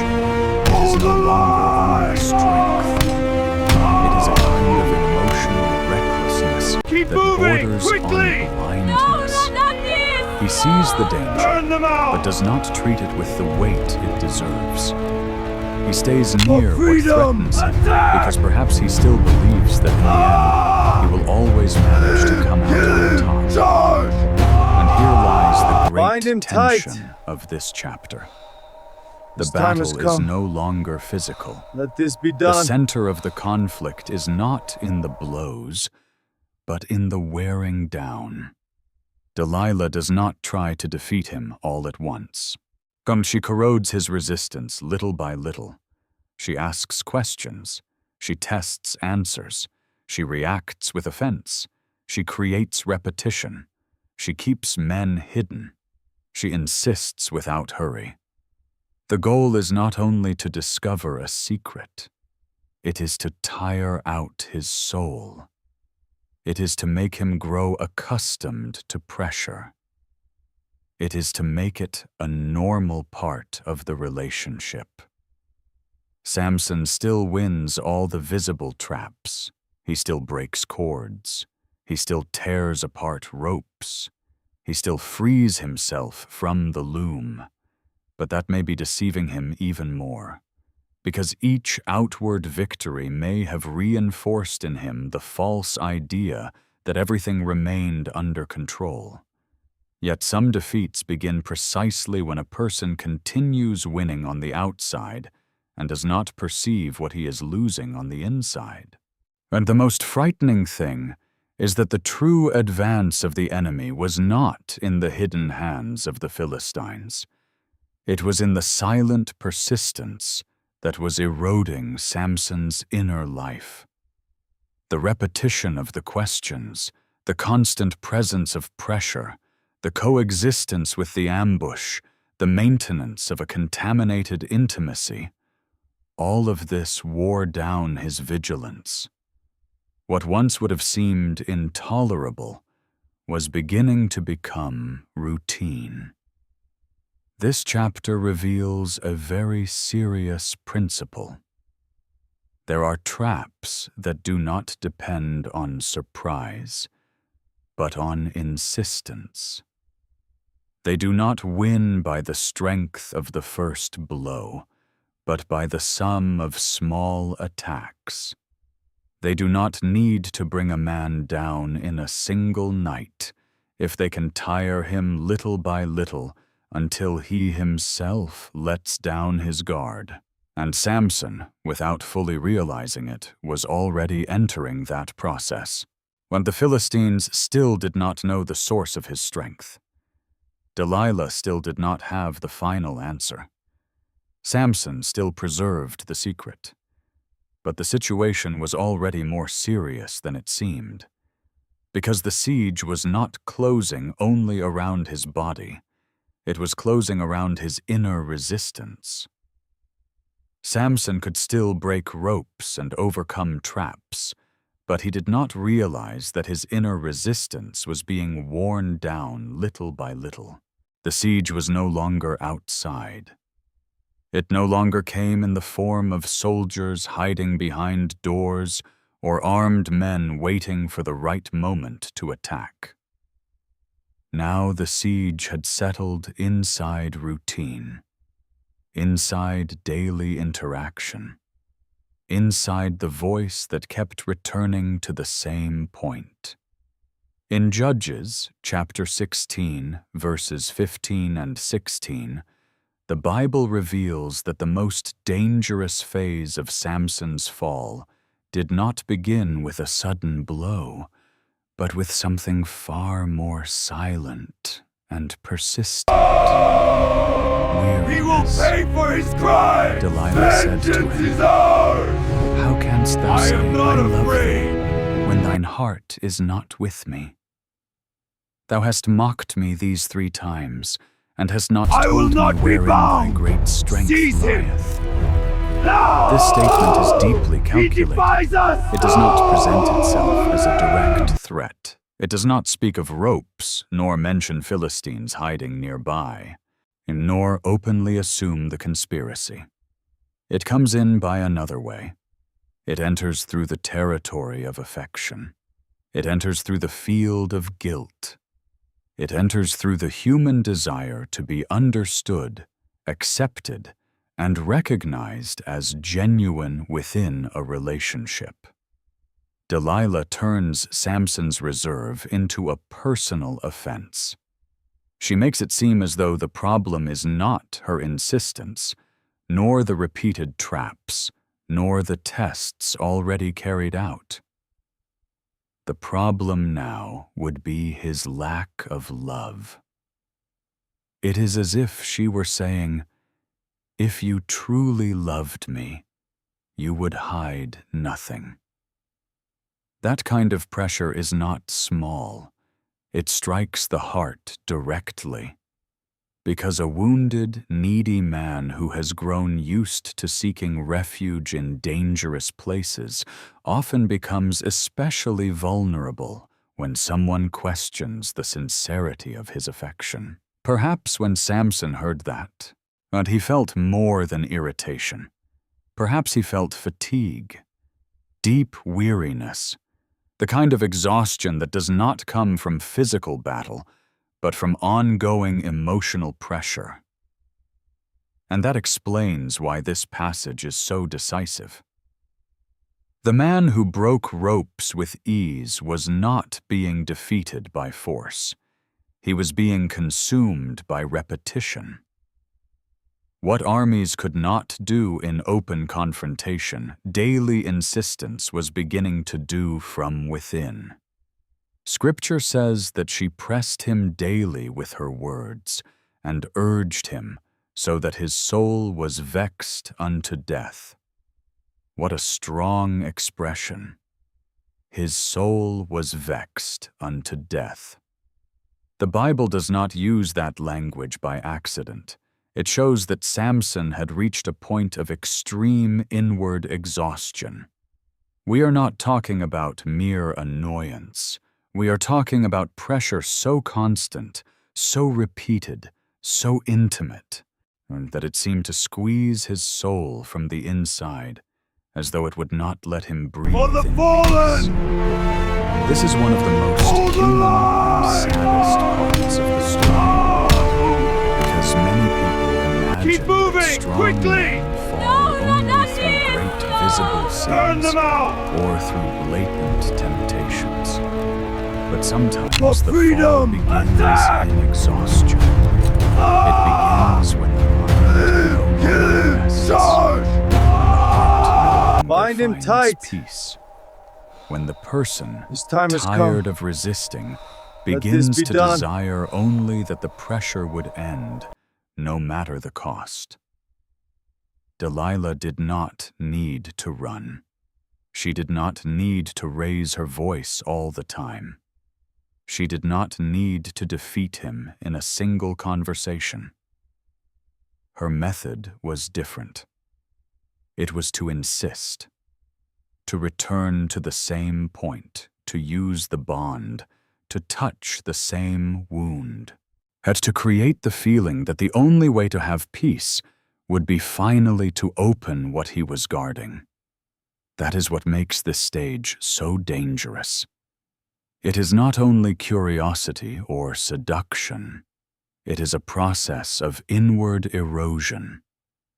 We can imagine Samson trying to remain firm at the beginning, perhaps answering with silence, perhaps changing the subject, perhaps taking a deep breath, trying to end the conversation. But the insistence came back. The same burden the next day. Then again and again, until what he had once seen as a subject to avoid began to occupy more and more space inside him. There is something very serious here. The secret Delilah wanted was not merely information. It was the holiest point of Samson's identity. It was tied to his consecration, to the calling God had given him from the womb, and to the visible sign of a separation that had not arisen from himself, but from heaven. To touch that point was to touch the center of his covenant. And that is exactly why the pressure was so insistent. The enemy did not merely want to bring him down socially or emotionally. It wanted to reach the deepest place of his vocation. Perhaps at some point, Samson tried to convince himself that he still controlled the situation. Perhaps he thought he could go right to the edge without falling. Perhaps he believed that, since he had resisted so many times already, he would still be able to stop before the final limit. But this is one of the most dangerous deceptions of prolonged weariness. A person imagines that because he did not fall yesterday, he will still have the same strength tomorrow. But the heart loses firmness without noticing it. And the giant who did not fall before armies began to weaken under the daily pressure of someone who was very close. This is the inner climax of the chapter. Samson remained standing in everyone's eyes. His physical strength still existed. His body still commanded respect. The Philistines still had not managed to overpower him. But inside him, something was beginning to give way. Not because of a visible blow, but because of the accumulated weariness of a contaminated intimacy. And this is a profound warning the story offers. The greatest danger is not always in the moment when the enemy attacks from the front. Sometimes it is in the moment when the enemy manages to remain close enough to exhaust the resistance of He the will soul. pay for his crimes! Because a Vengeance weary is soul ours! begins to negotiate I am what not it once would afraid. have protected firmly. It begins to treat as relief what is, and in truth, ruin. I will not be It bound! begins to desire Seize him. immediate silence, No! even if the price is far He too high. defies us! Samson had already shown several cracks before. His eyes had leaned toward what was dangerous. His heart had already yielded under emotional pressure. His habit of playing with the limit was already clear. But here the story enters its most delicate phase of all. The phase in which the man is no longer being moved only by desire or impulse, but by tiredness. And decisions made in weariness, when vigilance is low, usually open doors that afterward cannot be easily closed. Perhaps Samson's silence had grown longer. Perhaps his face was already showing exhaustion. Perhaps his chest already felt heavy. Perhaps he wanted peace more than prudence. And when someone begins to desire relief more than faithfulness, the danger becomes extreme. And because the heart begins to regard giving away the secret not as betrayal of what is holy, but as relief from pressure. The enemy had not yet laid its hands on the source of his strength. But it had already reached something very important: the weariness of his soul. And many falls begin exactly there. Before the final revelation, before the visible act, before the scandal, comes inward fatigue. Comes the desire to end the distress. Comes the temptation to surrender what is precious just to have a little peace. The battle was now silent, intimate, and deeply spiritual. Samson still breathed like a strong man. He could still move with an appearance of firmness. He still looked the same on the outside. But inwardly, the pressure had already entered a level that made the next step dangerously near. Samson was still standing on the outside, but on the inside, his heart was beginning to yield in the very place where it should not. The pressure had already done its most dangerous work. There was no longer any need for For the haste, fallen! brute force, or new improvised attempts. The weariness of Samson's soul had brought him to the edge of a decision moving, that should quickly! never have been made. No, not this!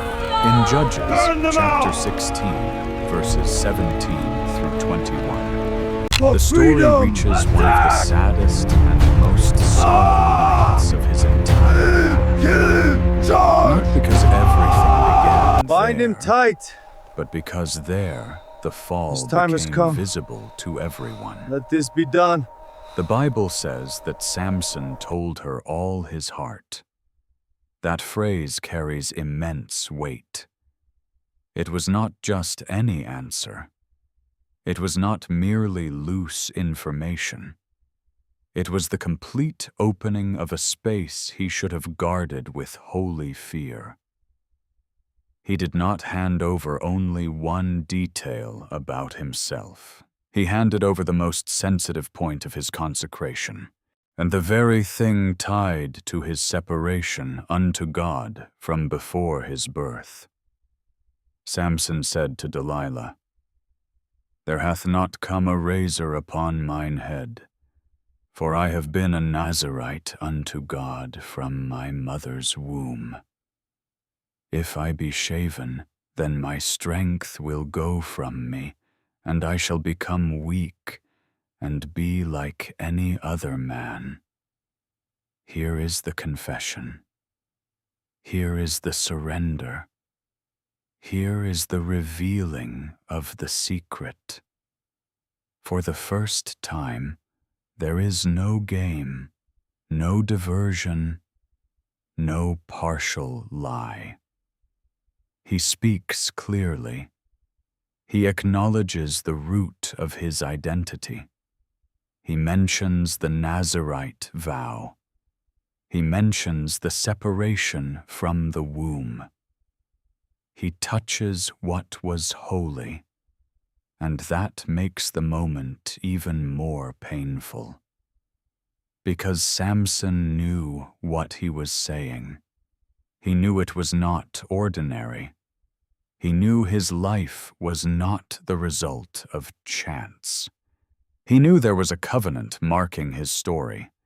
And even so, that in a moment of exhaustion and vulnerability, he opened before the wrong person what could never be treated lightly.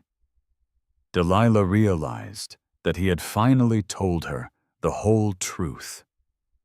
The text makes that clear. She understood that this time it was no longer a game. It was no longer a false test. It was no longer an invented answer. The target the Philistines had been seeking had been reached. Then she sent and called for the lords of the Philistines, saying, "Come up this once, for he hath showed me all his heart." What a bitter expression. All his heart. The war had indeed found the deepest path into Samson, not through open combat, but through intimacy that had not been discerned rightly, not through a wall broken down by force, but through a door opened from within. Then the Philistines came up, bringing with them the promised money. As the betrayal was no longer merely intention, it was ready to be completed. Delilah made Samson sleep upon her lap. That image is one of the strongest in the entire narrative. The place that seemed like welcome becomes the setting of ruin. The lap, a symbol of rest, affection, and trust, becomes an altar of surrender. He falls asleep precisely in the space where he imagined rest. And this part of the story is profoundly symbolic. He will pay for Because his many crime. men do not fall Vengeance is only ours. where they feel fear. I am not afraid. They fall where they think they are safe. While Samson slept, Delilah called for a I will man not to be shave bound. off the 7 Seize locks him. of his head. No! act He defies was us! There were no cries at that moment. There was no struggle. There was no resistance. What we see is a man yielded, asleep, unwatched, while the visible mark of his consecration is being removed. The text then says that she began to afflict him, and his strength left him. This is the hour in which the fall is consummated in the visible realm. The man who once tore apart lions, broke ropes, brought down armies, and tore out city gates, now enters a new condition. that of someone who has lost what distinguished him. Not because the hair was a magical charm, but because it represented, in concrete form, the consecration Samson had just exposed and profaned by handing over his heart without holy fear. Then Delilah said, "The Philistines be upon thee, Samson," the same words as before, the same cry used in the earlier traps. And perhaps that is exactly what makes the scene even more tragic. Many times Samson had heard that warning and risen in victory. Many times he had answered with strength, breaking everything apart. Or many times he had come away unharmed. For that reason, perhaps when he awoke, he still carried the illusion that it would be as always. The Bible records his inward words in devastating fashion. "I will go out as at other times before, and shake myself." That sentence is one of the most painful in the entire story, because it shows the false confidence of a man who still thinks he can repeat the old pattern. He believes that this will be yet this once, like all the others. He thinks the price has not arrived yet. He thinks he is still in control. He thinks he can wake up, move, react, and escape as he had so many times before. But then comes the most terrible silent sentence in the text. He did not know that the Lord had For departed the from fallen! him. This does not mean that God ceased to be sovereign, and it means that Samson crossed an exceedingly Keep moving, grave quickly! line in his relationship with what had been entrusted Turn to them him. out! The consecration that had once been treated as a holy For mark freedom! had been Attack! trivialized, exposed, Ah! and betrayed. Kill him! And the Charge! man who had trusted so many Bind him times tight. in repeating his former movements His time has discovered come. in the most terrible be way done. possible that past strength does not guarantee present presence when the heart treats what is holy without reverence. The Philistines laid hold on him, bound him, and put out his eyes. Here the fall becomes total. Spiritually, he fell when he betrayed what God had set apart. Emotionally, he fell when he entrusted confidence to the one who was working for his ruin. Physically, he fell when he lost his strength and was subdued. Publicly, he fell when he was captured by his enemies. And now, in brutal form, the inward blindness that had accompanied his story finds a devastating physical portrait. His eyes are torn out. This carries enormous symbolic weight. Samson, so often guided by what pleased his eyes, now loses his very eyes. The man who saw women in Timnah, who saw danger and went on, who looked without proper discernment, now enters total darkness. The physical blindness is not the cause of the tragedy, but it becomes the visible image of an older, deeper blindness that had been growing within him for a long time. After that, the Philistines brought him down to Gaza, bound him with bronze chains, and he was made to grind in the prison house. The scene is humiliating. Gaza, the city whose gates he had once carried on his shoulders, now becomes the place of his imprisonment. And the man who had once humiliated the enemy in that territory now goes in circles like a servant, chained, blind, reduced. The contrast is cruel. Before, Samson walked out of Gaza carrying gates. Now, he is in Gaza carrying chains. This is the night when Samson fell completely before men. But it is important to remember, the story has not yet given here its deepest explanation. Because the cutting of the hair was the visible act of ruin, not its invisible beginning. What happened that night was terrible, but the fall was not born that night. It merely appeared in full. The heart that grew weary, the man who played with boundaries, the soul that yielded to pressure, the consecrated one who had begun treating with less reverence what God had set apart. All of that had already been preparing the ground. The prison began before the chains. Yes, the blindness began before the loss of sight. The defeat began before the cutting. Even so, nothing diminishes the pain of that moment. It is the point where strength vanishes, confidence fails, the enemy conquers, and shame becomes public. Samson had fallen to the ground. And now, imprisoned and blind, he would have to face not only the Philistines, but the terrible truth of what he had done with his own life. The hair was cut He will that pay night, for his but crime! Samson's true defeat had Vengeance is begun ours! long before, and I most am people not did not notice afraid. where. Now the story has reached its darkest point. Samson is no longer running I will freely not be along bound! the roads of Israel. Seize him!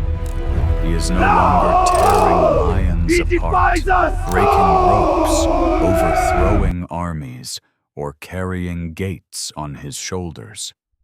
In Judges chapter 16, verses 21 through 25, he appears blind, imprisoned, humiliated, and made into a spectacle in the Temple of Dagon. The man who once provoked fear is now led from place to place as a trophy of the enemy's victory. His eyes have been put out, his feet are bound.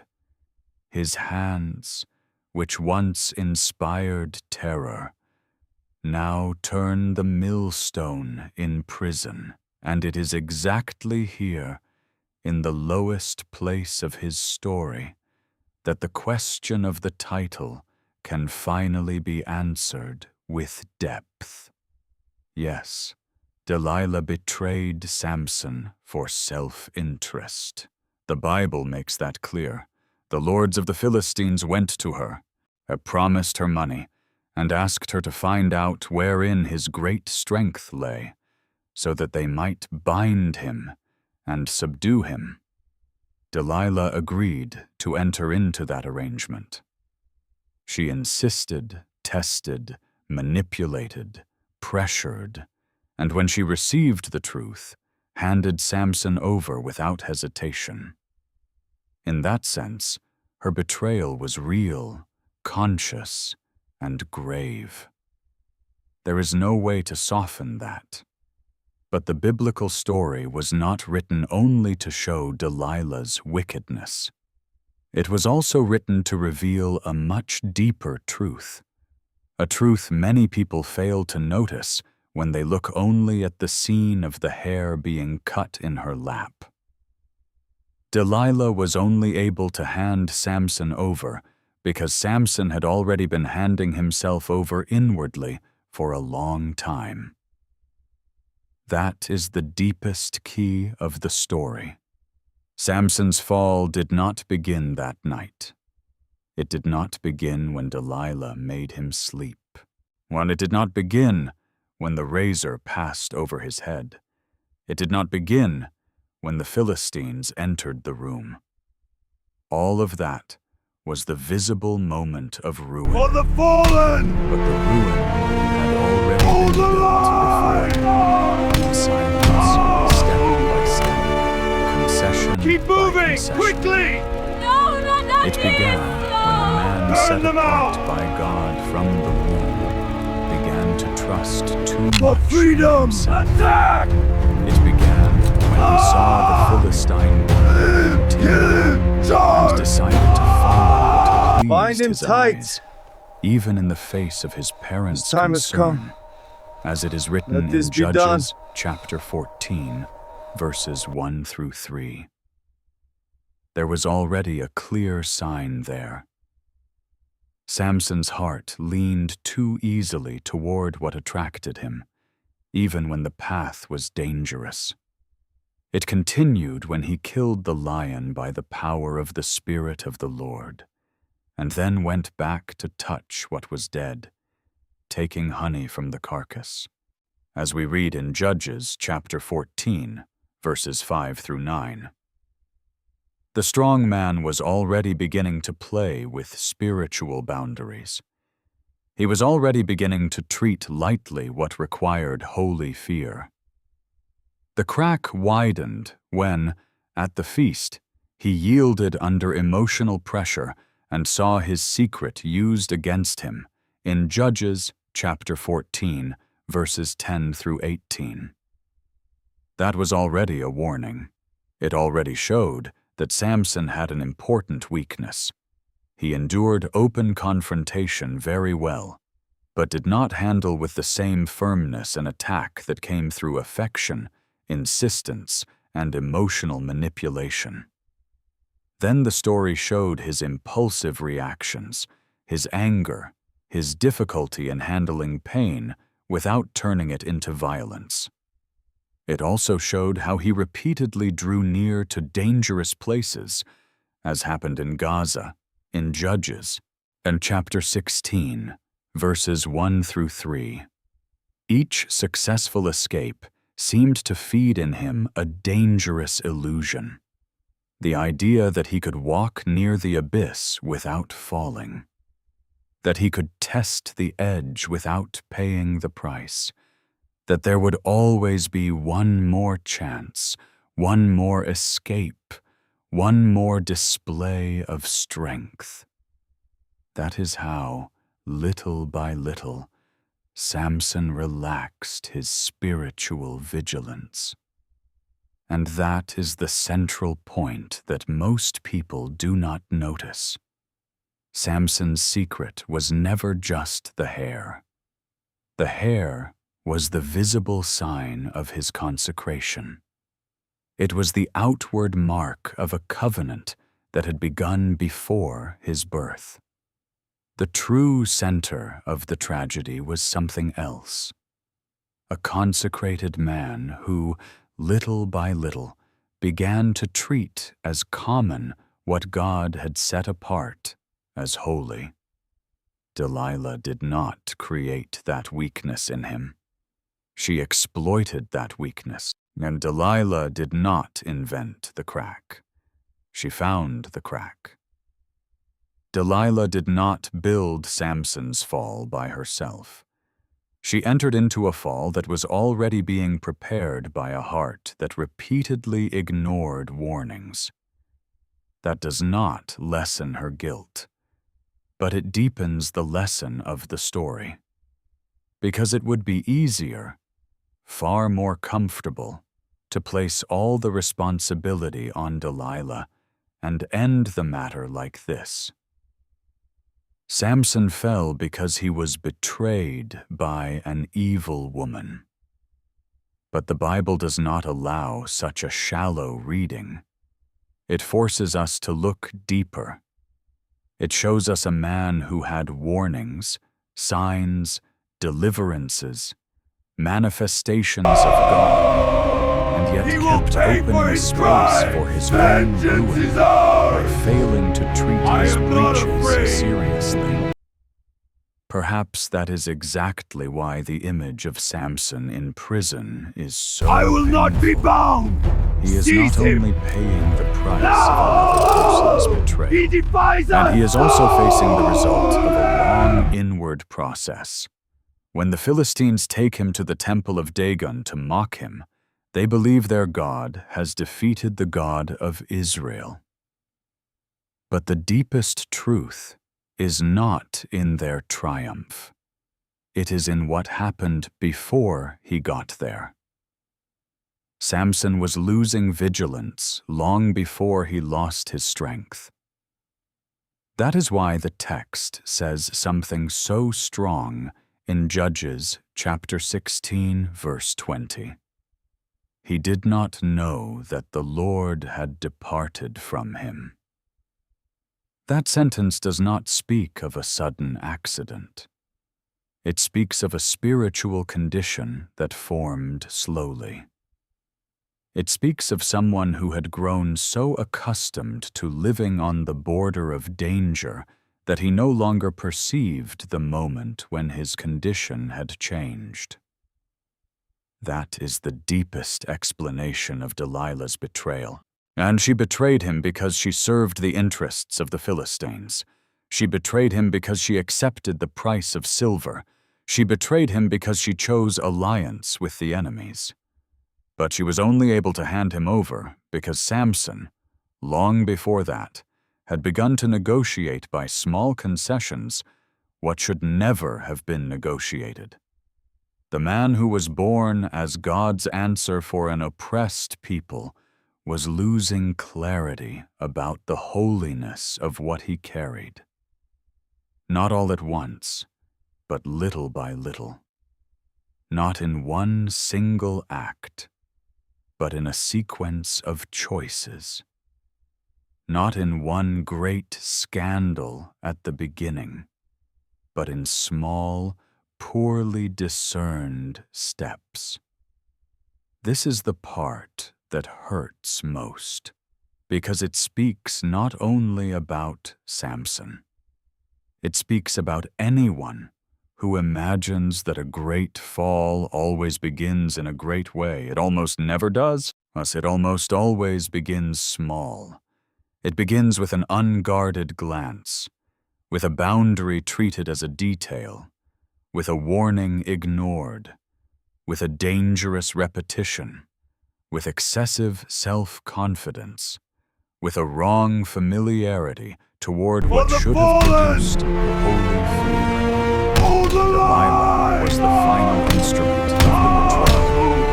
But Samson's true defeat began when he stopped guarding with reverence what God had entrusted to him. And that is the strongest revelation of the story. It was not only a woman who brought him down. It was not only the Philistines who saved him. It was not only the razor. It was not only the sleep. Let this it be was done. A soul that, along the way, grew weary of watching, grew accustomed to risk, and began to treat as tolerable what from the beginning should already have been recognized as a threat. In the end, Delilah was the hand that opened the door. But the door had already been weakened from the inside. Sometimes the greatest enemy is not the one who wounds us from the outside. It is what has already begun to weaken us from within in silence. After the fall, what remained was the silence of the prison. Samson, who had once walked free, now moved in darkness. The man who once made armies tremble was now led by the hands of others. His eyes had been torn out, his feet were bound. His body, which once had seemed impossible to subdue, now turned the millstone as a humiliated servant. In Judges chapter 16, verses 21 through 31, the Bible shows this painful end not as a simple military defeat, but as the collapse of a man who had to face, in darkness, everything he had once treated without proper reverence. There is something deeply solemn in this final stage of Samson's life. The text does not say that he cried out in the prison. It does not say that he defended himself. It does not say that he argued with the Philistines. Yet the impression left behind is that of a man finally forced to stop, forced to feel, forced to think, forced to live with the truth of his own ruin. Perhaps there, in the repetitive sound of the grinding, he remembered the voice of the angel announcing his birth. Perhaps he remembered his mother's words, Manoah's care, the time when he was still a boy and carried upon himself the blessing of the Lord. Perhaps he remembered the lion, the jawbone of the donkey, the water in Lehi, the gates of Gaza, the victories that once seemed proof that nothing could bring him down. And now, in the darkness, everything was different. The strong man had learned, in the most painful way possible, that the greatest collapse does not happen on the day everyone sees it. It happens before that, in hidden regions of the soul. But the Bible records one detail of enormous importance. While Samson was in the prison, the hair of his head began to grow again. That verse, seemingly simple, carries immense force.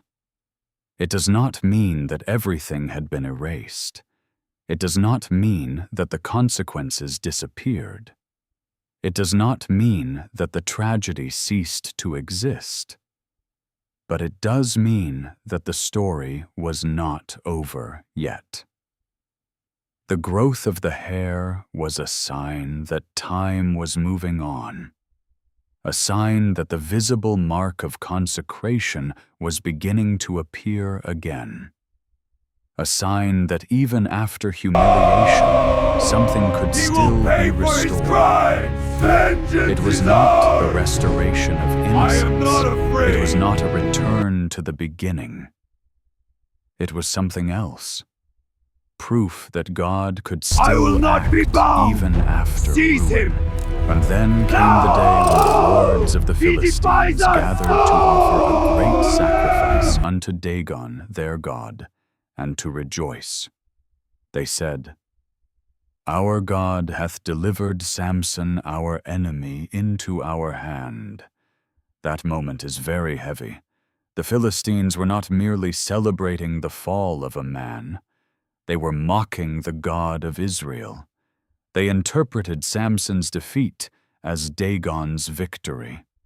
They believed that the Lord had been defeated along with his servant, and for that reason they called for Samson to the temple, that he might serve as a spectacle before them. The Bible says that when the people saw him, they praised their God and declared, Our God hath delivered into our hands our enemy, and the destroyer of our country, which slew many of us.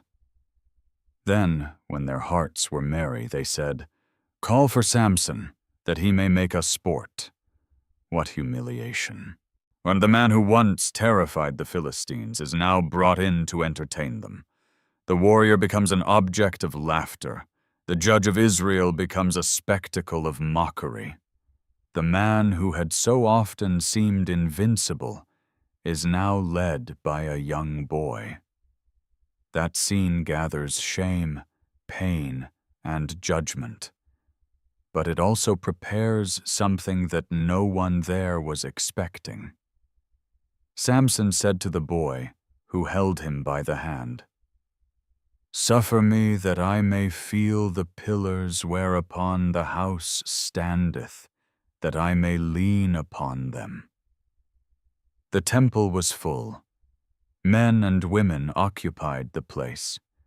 On the roof there were about 3,000 people, watching and mocking while Samson served as entertainment. The atmosphere was one of arrogance, scorn, and false victory. The enemies thought the story was over. They thought that broken man could do nothing more.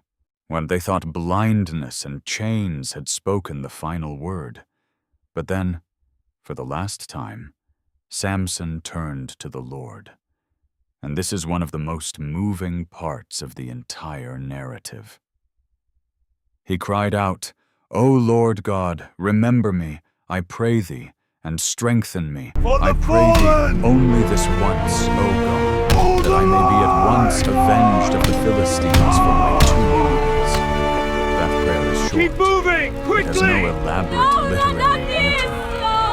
It does not try to hide the pain. It does not try to appear noble. For freedom! in human eyes. Attack! It is the cry of a broken man.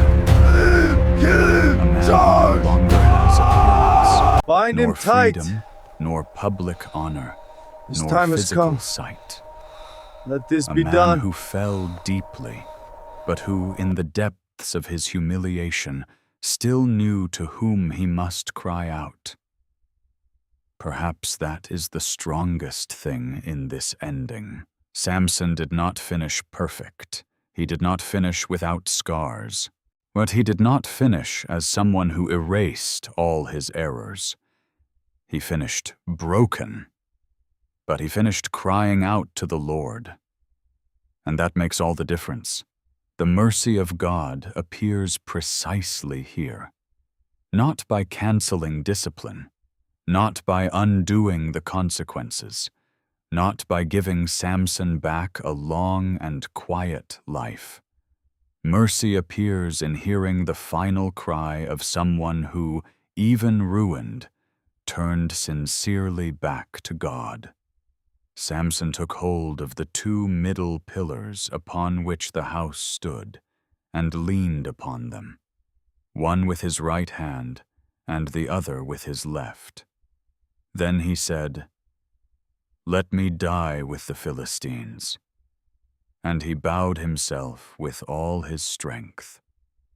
The temple fell upon the lords, and upon all the people who were there. The Bible declares that those whom he killed at his death were more than those he had killed in his life. This ending is hard and grand at the same time. Hard, because the story ends with death. Grand, because even after everything, God still used Samson to strike the oppressors of Israel and bring judgment upon the Philistines. The man who fell so painfully is still heard in the end. That does not turn his journey into an example of carelessness, but it reveals the depth of divine mercy. Afterward, his brothers and all his father's house came down, took his body, and buried him between Zorah and Eshtaol, in the burial place of Manoah his father. And the text closes by saying that he judged Israel 20 years. The story ends in pain, but it does not end empty. It ends with a warning and with a hope. The warning is clear. No one falls all at once. Samson's fall did not begin in Delilah's lap. It began in small concessions, in desires poorly watched, in tested limits, in warnings ignored, in excessive confidence, in familiarity with danger, in inward weariness left untreated. The hope is also clear. Even in the end, God can still hear the sincere cry of a broken heart. Samson was not saved by his own strength. In the end, he knew that. He was not restored by his ability. He was not raised up by self-confidence.